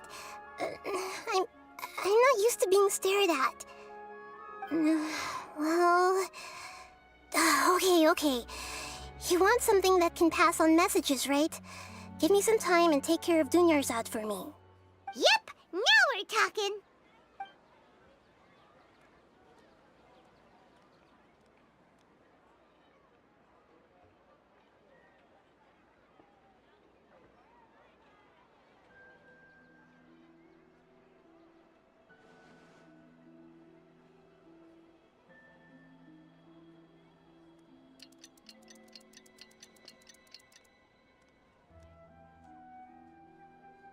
I'm done. Here you go. What? Isn't this just an Akasha terminal? You made some little changes. Akasha terminals are already capable of sending messages. I just tweaked it so that it could... To make something like this? Nahida, you really know the Akasha like the back of your hand. Anyway, we can use this now to record a message, right? Yep. I'll help you save the messages. It should be pretty easy to use.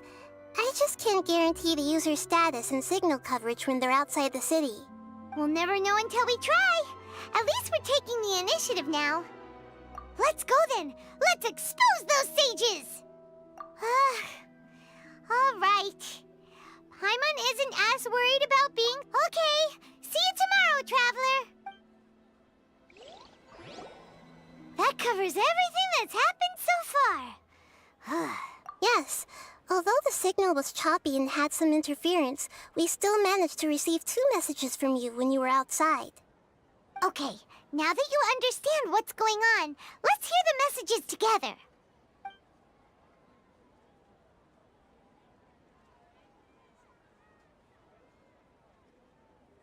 Can't go back. There are countless spaces here.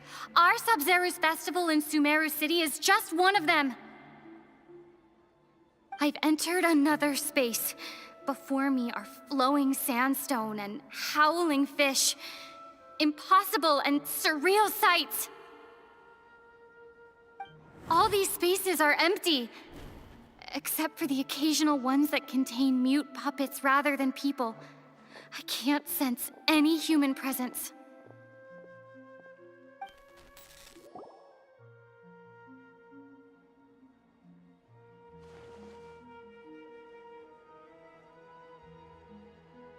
That's one heck of an info dump.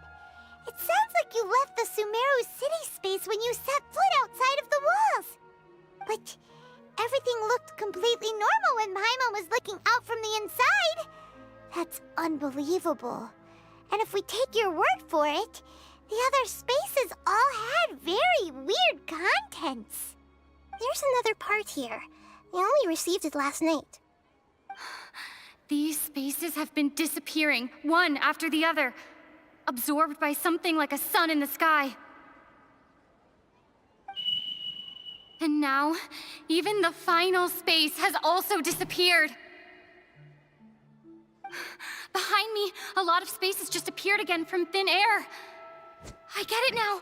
Those spaces are actually...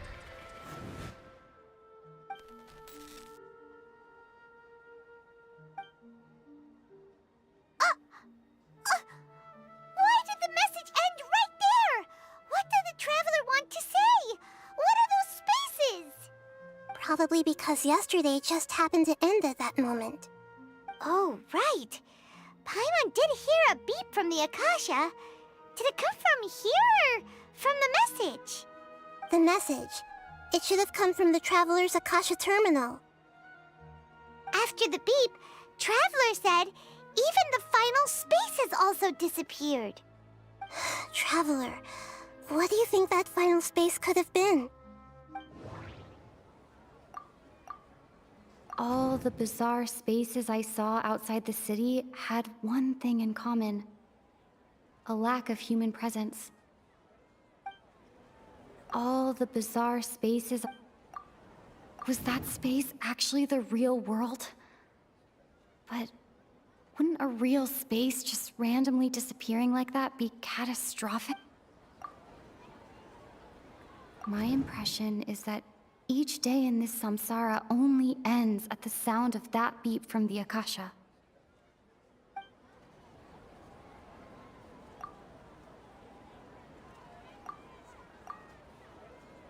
My impression is that each day in this samsara only ends at the sound of that beep from the Akasha.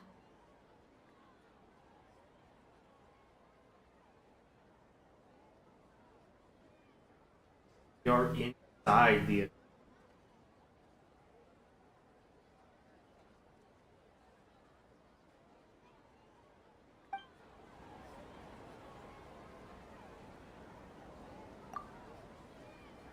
Oh, so that's what it is!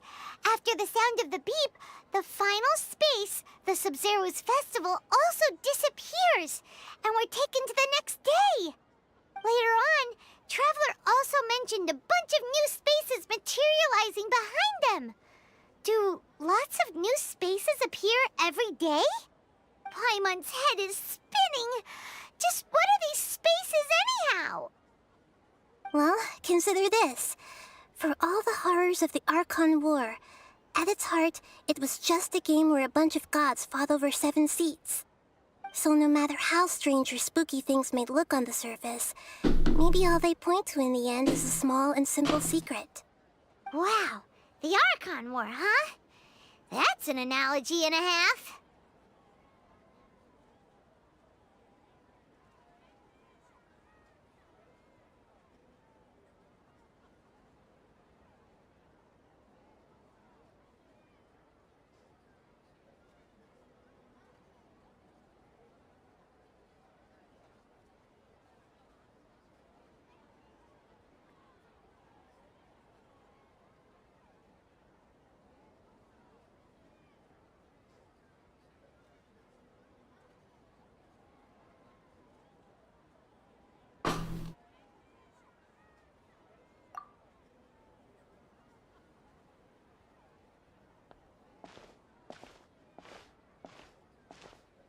Hey, where are you going?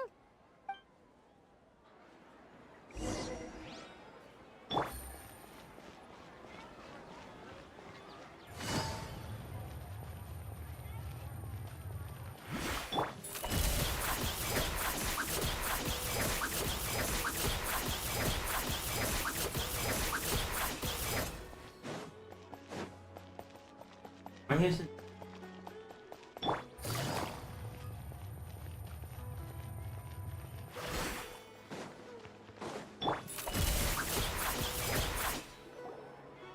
Do you want some alone time to think? All right then, Paimon won't disturb you.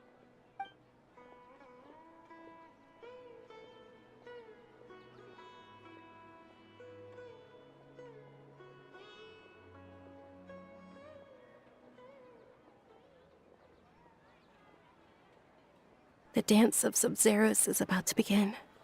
I'm going to go watch it. Okay. Why don't you go ahead, Dunyarzad? We still have some other stuff to do first. Okay then. See you later. Have you figured it out yet, Traveler? Time is ticking away. Awesome! What is it? Paimon wants to know. Oh, wait, no. Let's meet up with Nahida first. You can tell us both together. This time, we're gonna get to the truth.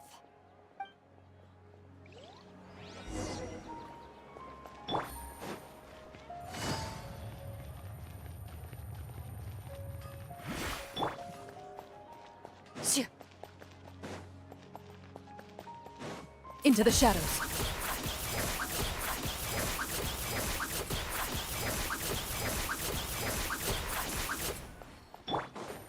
Ida is playing 20.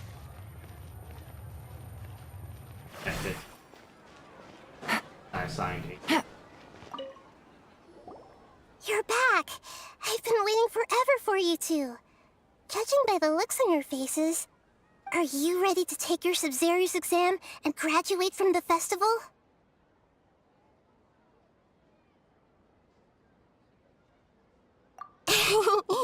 Okay.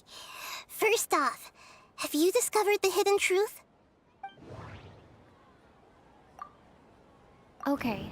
Nahida said we've already experienced the Sub-Zero's festival many times. All the bizarre spaces I saw outside... Those spaces remind me of... dreams. Like the one I had in the Avidia Forest. Except, these have no sign of human presence. The moon, illusions, and lies. People in Sumeru don't dream. What is...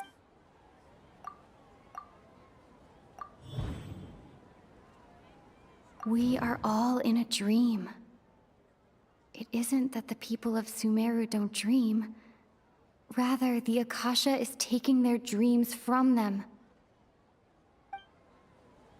People in Sumeru think they don't dream, but the truth is the Akasha steals their dreams without them knowing it. And those spaces with no human presence are stolen dreams without their host. That would explain why they sounded so weird when she was trying to describe them. Huh.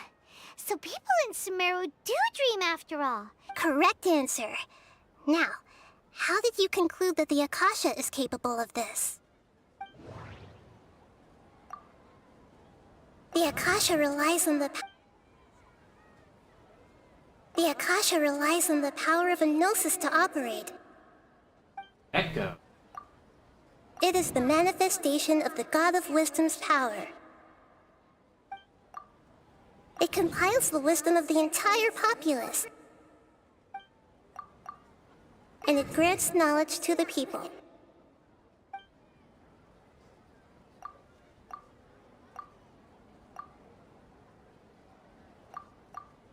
That doesn't sound right. The Akasha relies on the power of a gnosis.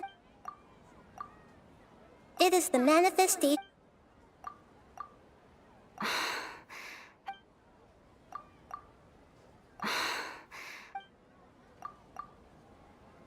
Oh, okay. Those dream-controlling creatures in the forest also get their power from the Dendro Archon, right? That would explain why the Akasha has the ability to... But is stealing everyone's dreams really how the Akasha compiles their wisdom? Isn't there anything more to it than that? Dreams are fantastical, complex, and full of imagination. People's brains are the most active when they're dreaming. In other words, dreams are rich bundles of human wisdom. So in other words, the complete opposite of how Hypatia understood it. Paimon remembers her saying that the sages think dreams are foolish delusions, and the fact that no one dreams is a blessing from Greater Lord Rukkhadevata. So it was all a dirty trick? The real story is that the sages from the Academia are using the Akasha to steal people's dreams for their own use, huh? Oh? By the sounds of it, you understand the current situation pretty well. So then, what about the Samsara? The beep is a prompt tone for Akasha operations. Those spaces kept disappearing before my eyes. But as soon... Those dreamscapes kept vanishing. But as soon as that beep sounded, more new spaces appeared. Grand Sage said, go celebrate the birth of that god to your heart's content. Did he mean something more?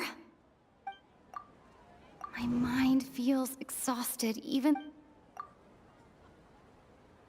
We've already experienced the Sabzeruz festival many times, and the day of the festival seems to be in... Fiction. I would make.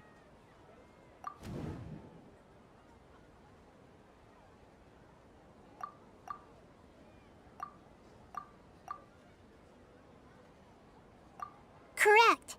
The Akasha is keeping each person's brain in a constant dream state, but also separating their consciousness from their own dream. Their disembodied consciousness is placed inside the collective dream of the Sabzeruz festival along with everyone else's, while their now vacant dreams are harvested by the Akasha.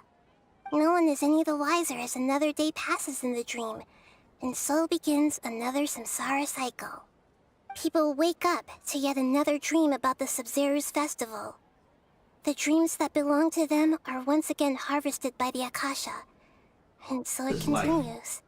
So, Top this is tier like evil. a dream factory, and the Akasha is a dream harvesting machine.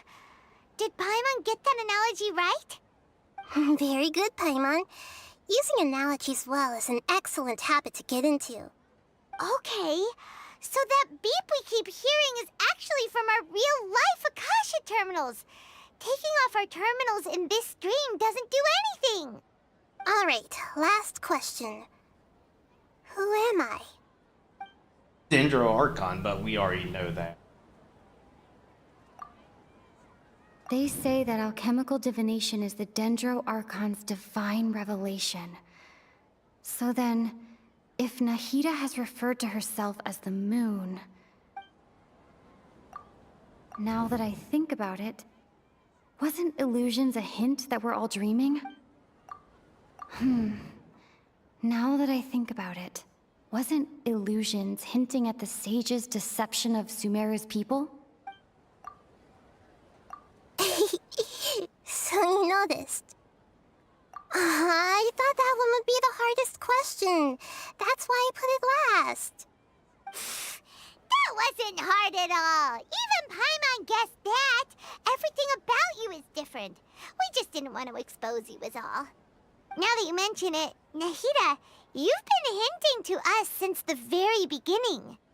It's funny, thinking back to when we were asking all over the place for info about Lesser Lord Kusanali.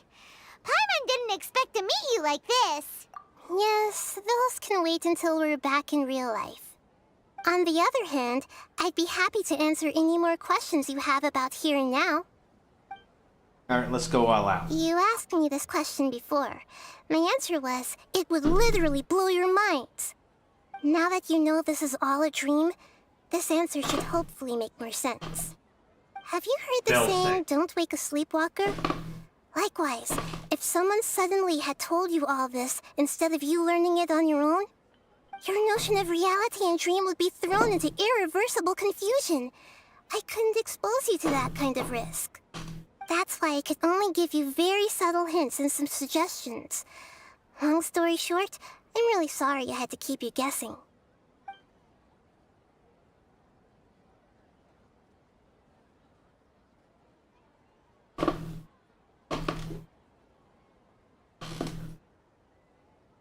Firstly, this dream we're in is completely based on reality.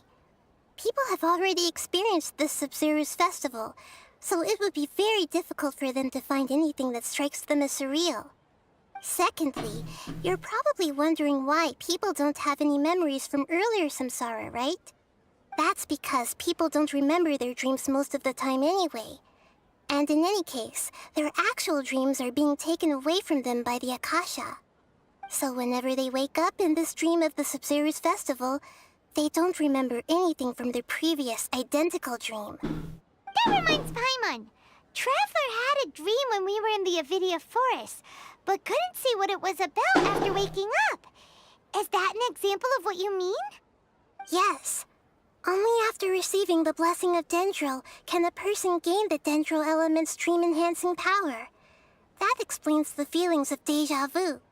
Meanwhile, everyone else has no idea that they are in the Sabzeruz Festival Samsara, while their dreams are stolen from them over and over again. Can humans really keep dreaming forever like this? Will it ever end? And if so, when? You might say your mental fatigue has already answered this question. Eventually, there's only so much that people can tolerate. Especially those whose health is compromised to begin with, like Dunyarzad. This relentless exploitation takes an even harder toll on them.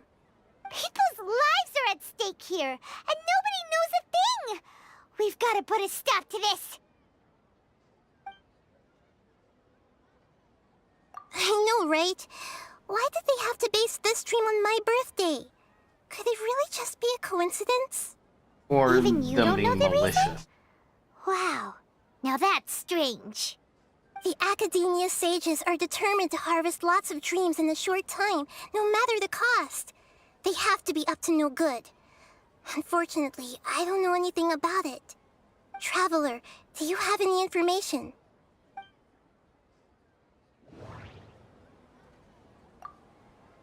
Those spaces remind me of dreams. Like the one I had in the Avidia Forest. Except... Okay, Nahida said, the Akasha relies on the power of a gnosis to operate, as it is the manifest... Grand Sage said, go celebrate the birth of that god to your heart's content.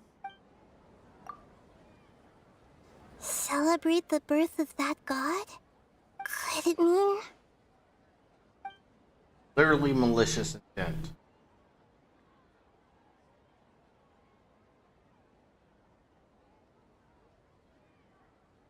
Deceiving the people of Sumeru with no regard for their safety.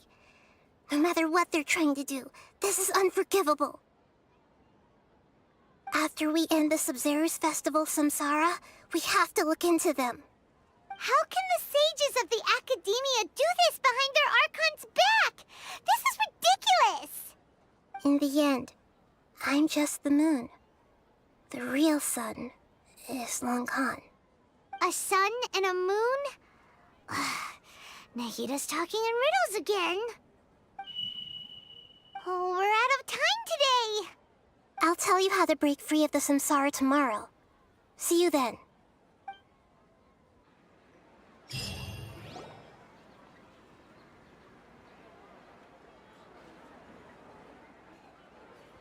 Good morning, Nahida. Wait. Now that Paimon remembers everything, should we instead say good morning, Lesser Lord Kusanali? Hey, what's wrong, Nahida? You don't look too good. I'm afraid that what you're thinking right now is correct.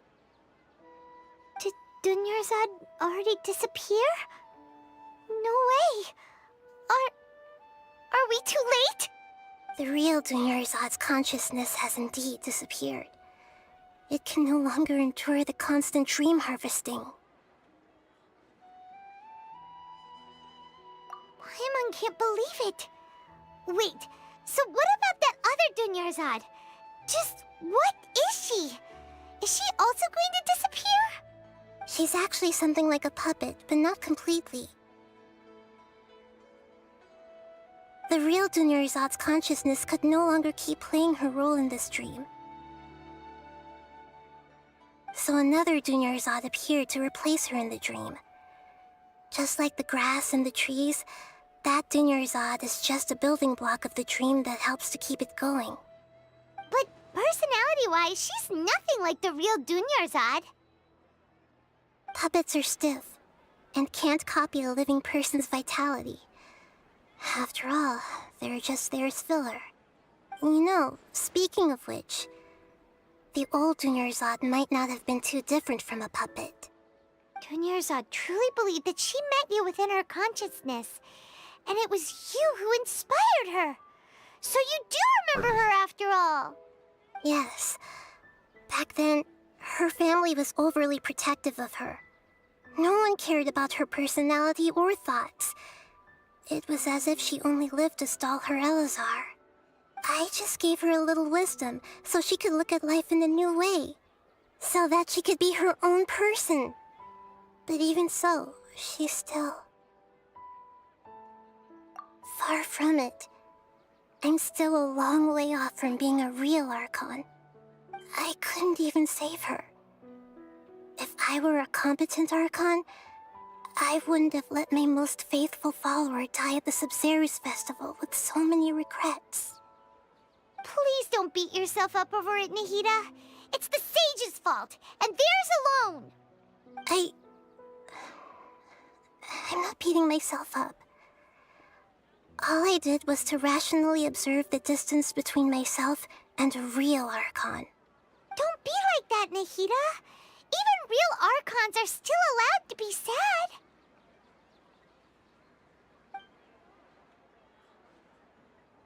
To prevent more tragedies like this, we must end the Samsara as soon as possible.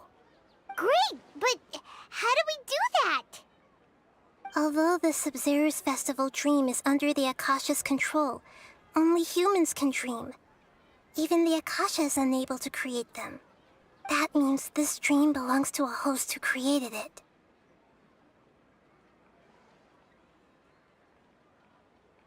Huh? So, how should we find that person? Well, if this is someone's dream, then everything here must come from deep within their consciousness. Elu? Which means, with the power of imagination, they can change anything in this dream. Imagination? What do you mean by that? Imagination means breaking through what you perceive as normal. Like when a server at a tavern brings a plate to you, you'd naturally assume that food is on it. However, if you're the dream's host and you become aware that you're dreaming, when you imagine gold and more on the plate, the dream will respond in kind, and the server really will bring you gold and mora. But right now, our host is unaware that this is a dream. No matter how many times they're served, it will always be food. Find some way to make that person realize that they're dreaming. Usually, once that happens, the person will wake up and the dream samsara will be broken. How are we going to find them, though? If it could be anyone, it'd be like looking for a needle in a haystack. And even if we did find them, how are we supposed to make them realize they're dreaming? After all, like you said, don't wake a sleepwalker. It's extremely difficult, yes. But the only ones who can do it are you two. Remember, everything you've achieved up to this point has all been for the sake of finding the host and ending the samsara. As for me, during this time, I'll be out of town. Out of town? Are you going to that place full of dreams where the Traveler went? Yes. I want to try something. There must still be a small wisp of possibility. Hurry and go. Dreams are supposed to be fantastical, romantic, and full of pleasant surprises. Unnecessary things like this samsara need to end. Paimon's still a little upset that we've come this far only for Dunyarzad to... She was such a good person, with such a simple wish. But fate was against her. Yeah, saving Dunyarzad is what kept us going this whole time. But we mustn't lose hope, Traveler. Dunyarzad would definitely want to see us save everyone else. So let's break the samsara for her sake. Paimon's wondering, do you think the sages would get one of their own to be the host of this stream? Feels like it would be easier to control it that way, no?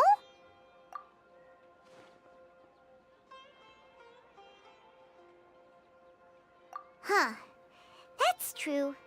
Plus, the sages probably weren't counting on there being other factors beyond their control, like Nahida and us. So, who do you think the host of the dream is? Ferris? Oh, that would make sense. Ferris, the Knight of Flowers, is a symbol of the whole Sub-Zero's festival, That's right? as good as an option Pretty as core Elu. character. Let's go ask him some questions, shall we?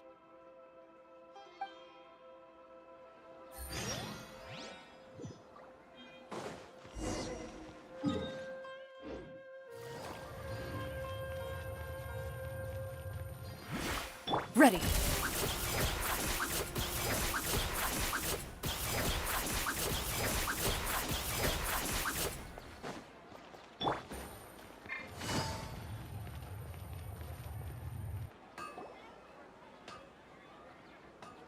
You're back.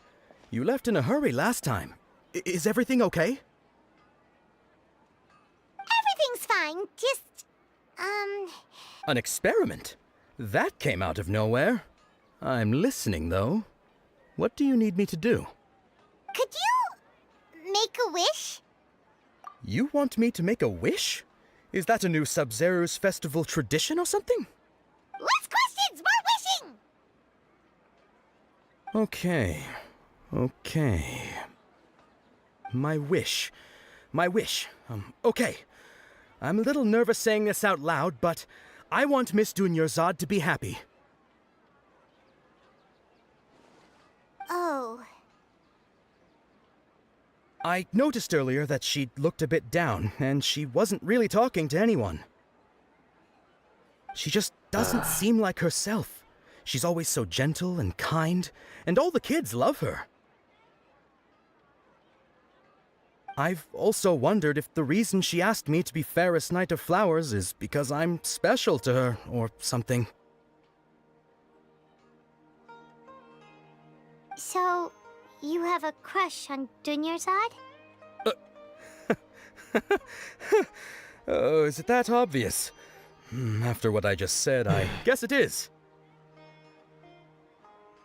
When she placed the hat of the Knight of Flowers onto my head, she said to me, I want everyone to have a happy Sub-Zero's festival. What she didn't realize was that I'm not that interested in how everyone else feels. In that moment, I just wanted to be her Knight of Flowers for the rest of my life. 50 years, 100 years, I'll serve her till the end of time.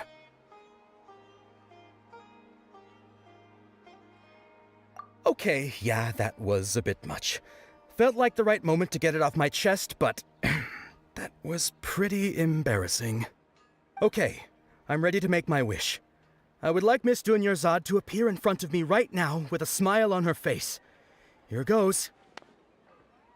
Please come true. I'm gonna open my eyes. Oh, you're... What? Faki? Sorry, but only one portion of Yalda candies per person. Back home you go. Nice try, you two. Anyway, never mind. I don't need to see her appear right in front of me. As long as she's happy. Guess he isn't the host of this dream after all. Should have expected it wouldn't be this easy.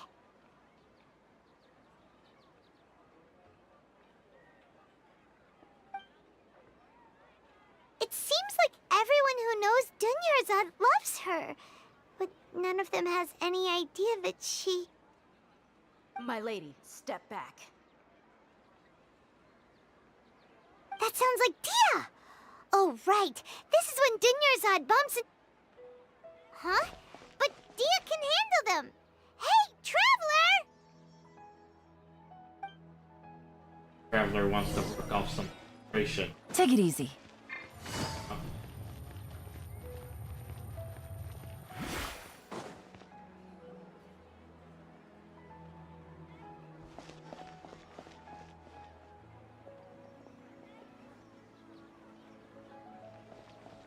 Oh, it's you. Great timing. Please take...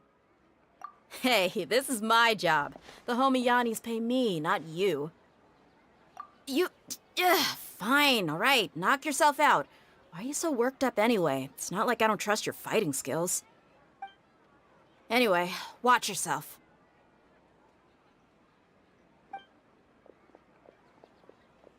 So you got yourself some backup. Suit yourself. You're going down. Time to give these guys the promise. That's close enough. A new punching bag. Come on, coward. Hunt them down. Kia! Everyone hold hands. Busted. I'm going in! Loaded.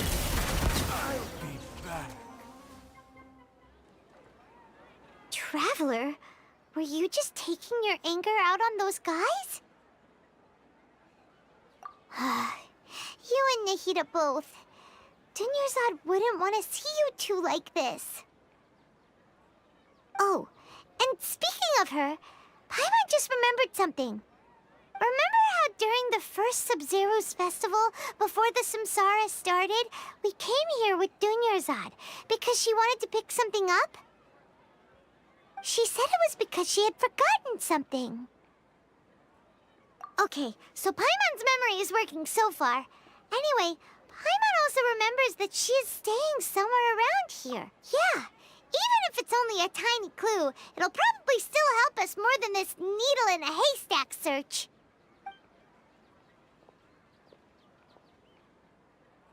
This is the place! It's rude to enter other people's spaces without permission, but desperate times call for desperate measures! Hey! The windows are unlocked! Okay, Paimon's gonna take a peek inside.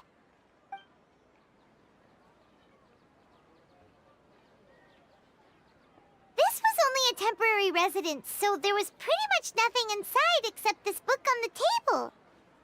Should we open it?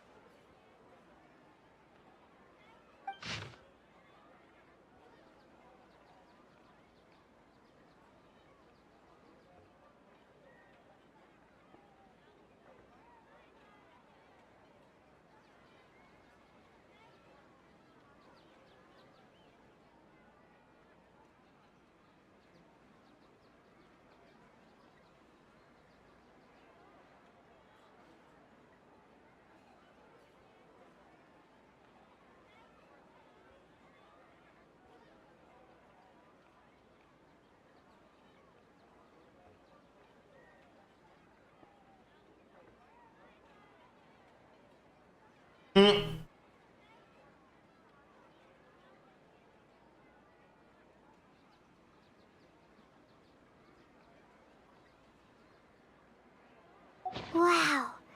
Dunyarzad wrote all of this. Sounds like she was always thinking of us even while we were away. Even though she was also busy preparing for the Sub-Zero's festival and had all her health problems to worry about. She must have wanted to give this to us as a gift on the day of the Sub-Zero's festival, right? If we hadn't found this book, we never would have known. But now that we know, we can't even thank her. Hey! Where are you off to now?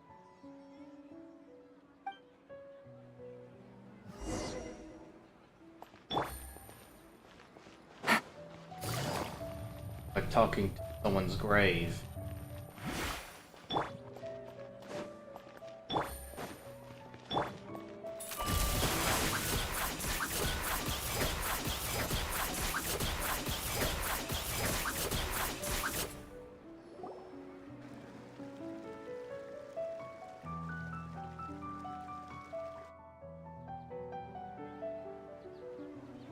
It's Dunyarzad's puppet.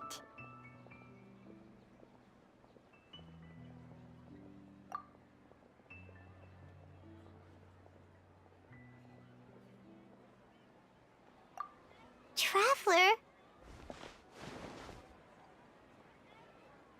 You must be exhausted.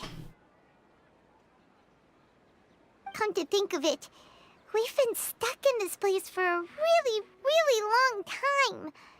Heck, even the last time we were chatting happily with Dunyarzad feels like an eternity ago.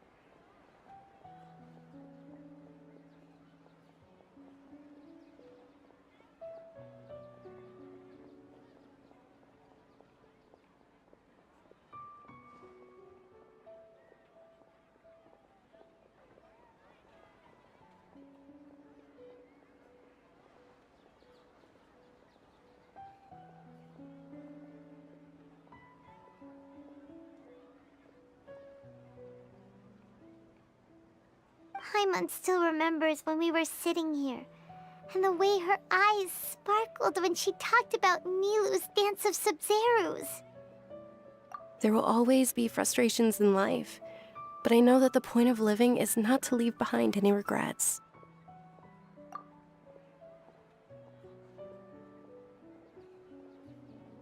That was what the real Dunyarzad said, wasn't it? Does that mean... Yes, Traveler. What is it? Oh, so she's still just a puppet. But just now, how come... What? Where are we going this time?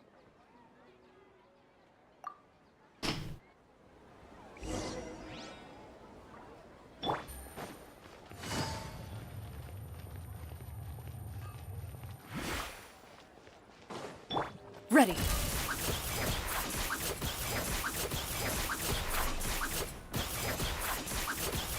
Solve the puzzle.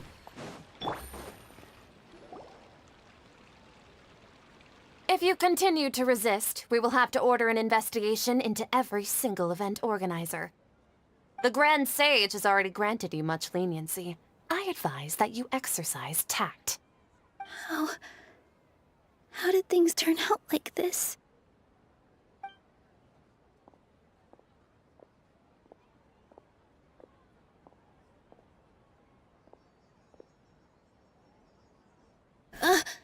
Traveler? You don't have to get involved. He's a sage from the Academia. I don't want to drag you into this. Traveler? Traveler? What the heck are you doing? If you get arrested by the Academia, that's another day gone to waste!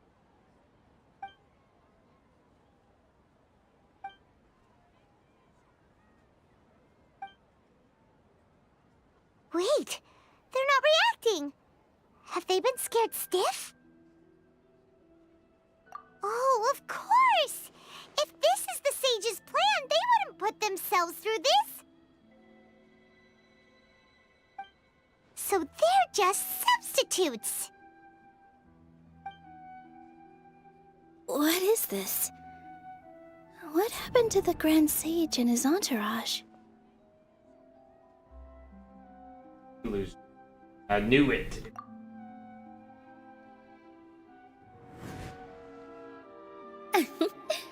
Like I said, they symbolize the goddess of flowers.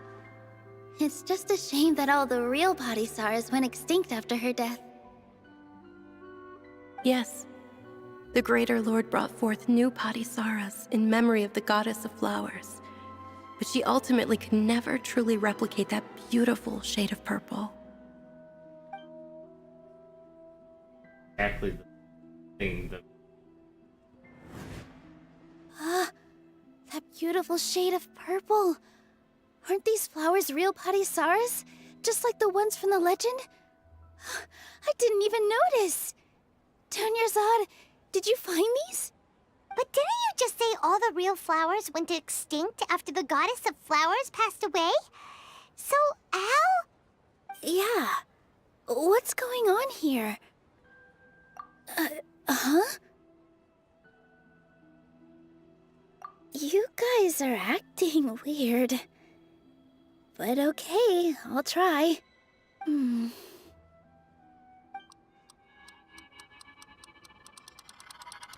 Hey!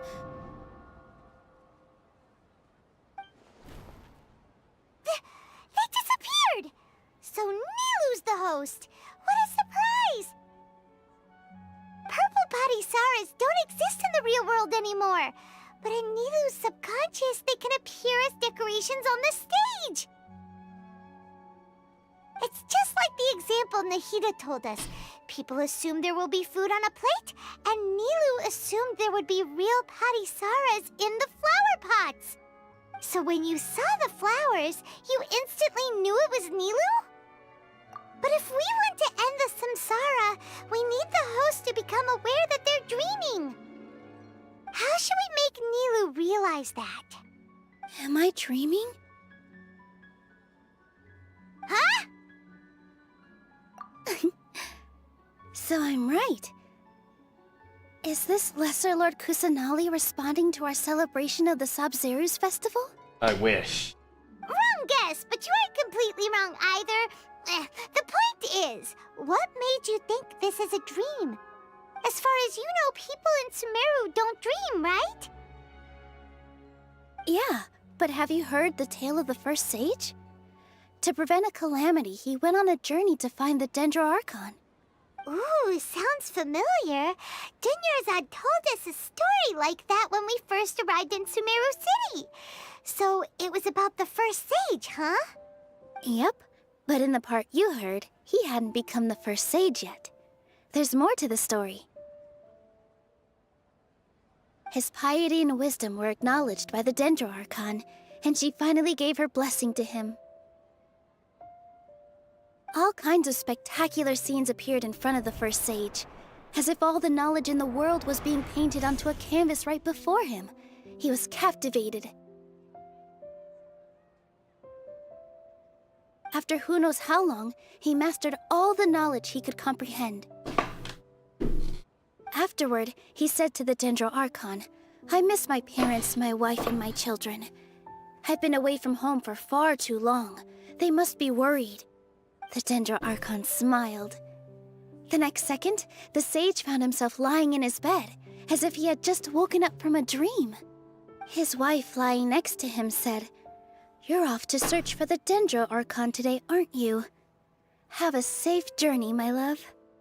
In the end, the first sage took care of many disasters in Sumeru City, and founded the Academia. What a happy ending. So, the first sage was dreaming ever since the beginning of the story? He never went on his journey? Yes, but his faith and determination were conveyed to the Dendro Archon, so she blessed him in the form of a dream. Paimon understands where you're coming from now. That's a really interesting connection. But we really gotta wake up soon, like the sage in the story! I see. Well, it just so happens that today's Sabzeruz festival is almost over too.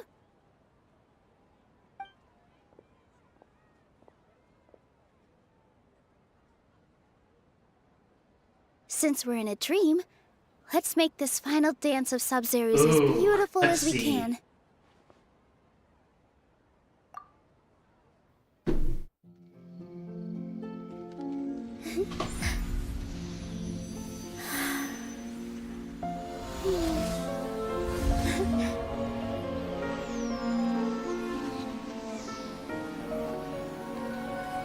The wait is over, everyone. I dedicate this to our god, the Dance of Sabzeruz.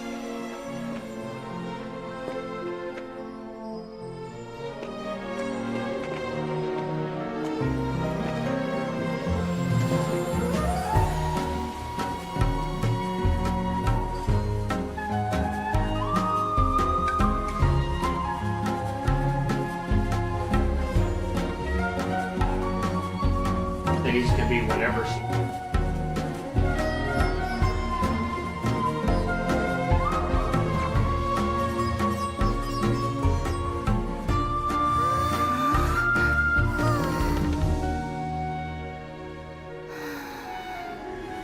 I'd be lying if I said I had no regrets. I would have loved to see Nilu's dance.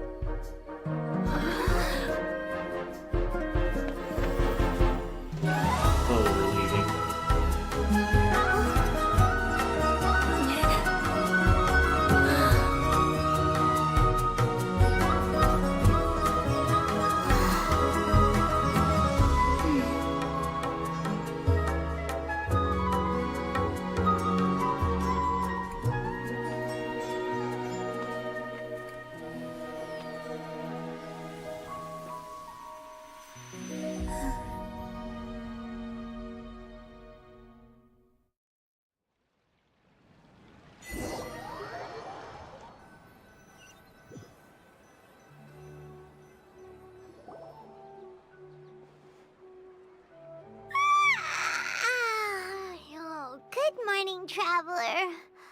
Oh, Paimon feels like she's been asleep for the longest time. Paimon's head feels super heavy. Did we oversleep? Do you even remember going to sleep last night? Paimon thinks it was after the Sub-Zero's festival. The Sub-Zero's festival! Have we finally escaped from the Sub-Zero Samsara? Quick! Take off your Akasha terminal!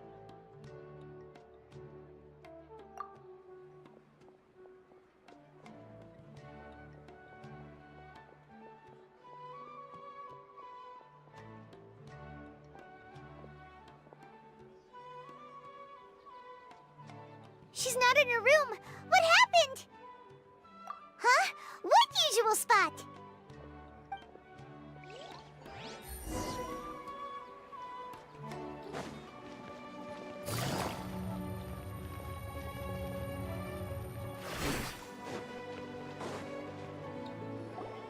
They can switch on. Oh my. Well done, Traveler and Paimon. Catherine? And thank you, Dunyarzad, for organizing the Sub-Zero's festival for me. Wait, no, I'm that's... sorry, who are... That is not Catherine. That's Nahida's voice. Oh, don't scare us like that! Oh, Traveler Paimon. I have something amazing to tell you. I just had a dream, and I saw Nilou performing the dance of Sub-Zeros.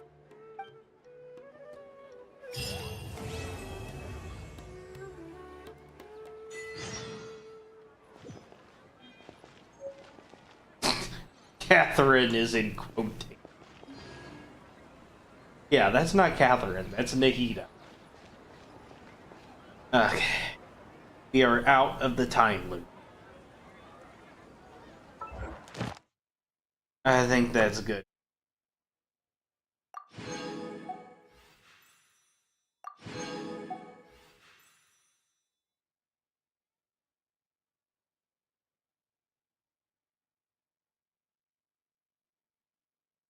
Okay.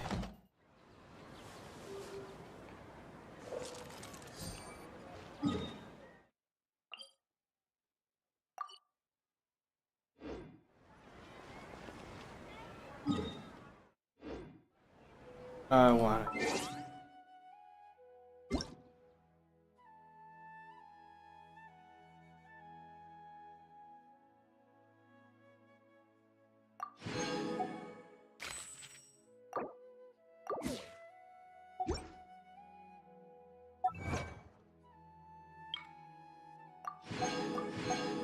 A lot of Primogen. Small batches.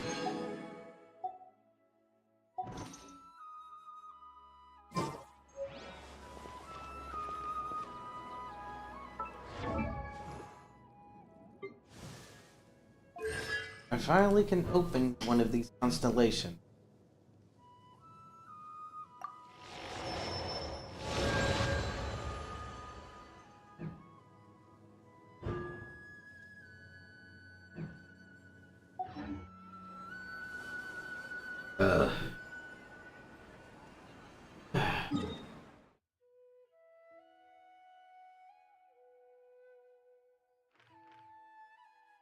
On for 4 hours. But we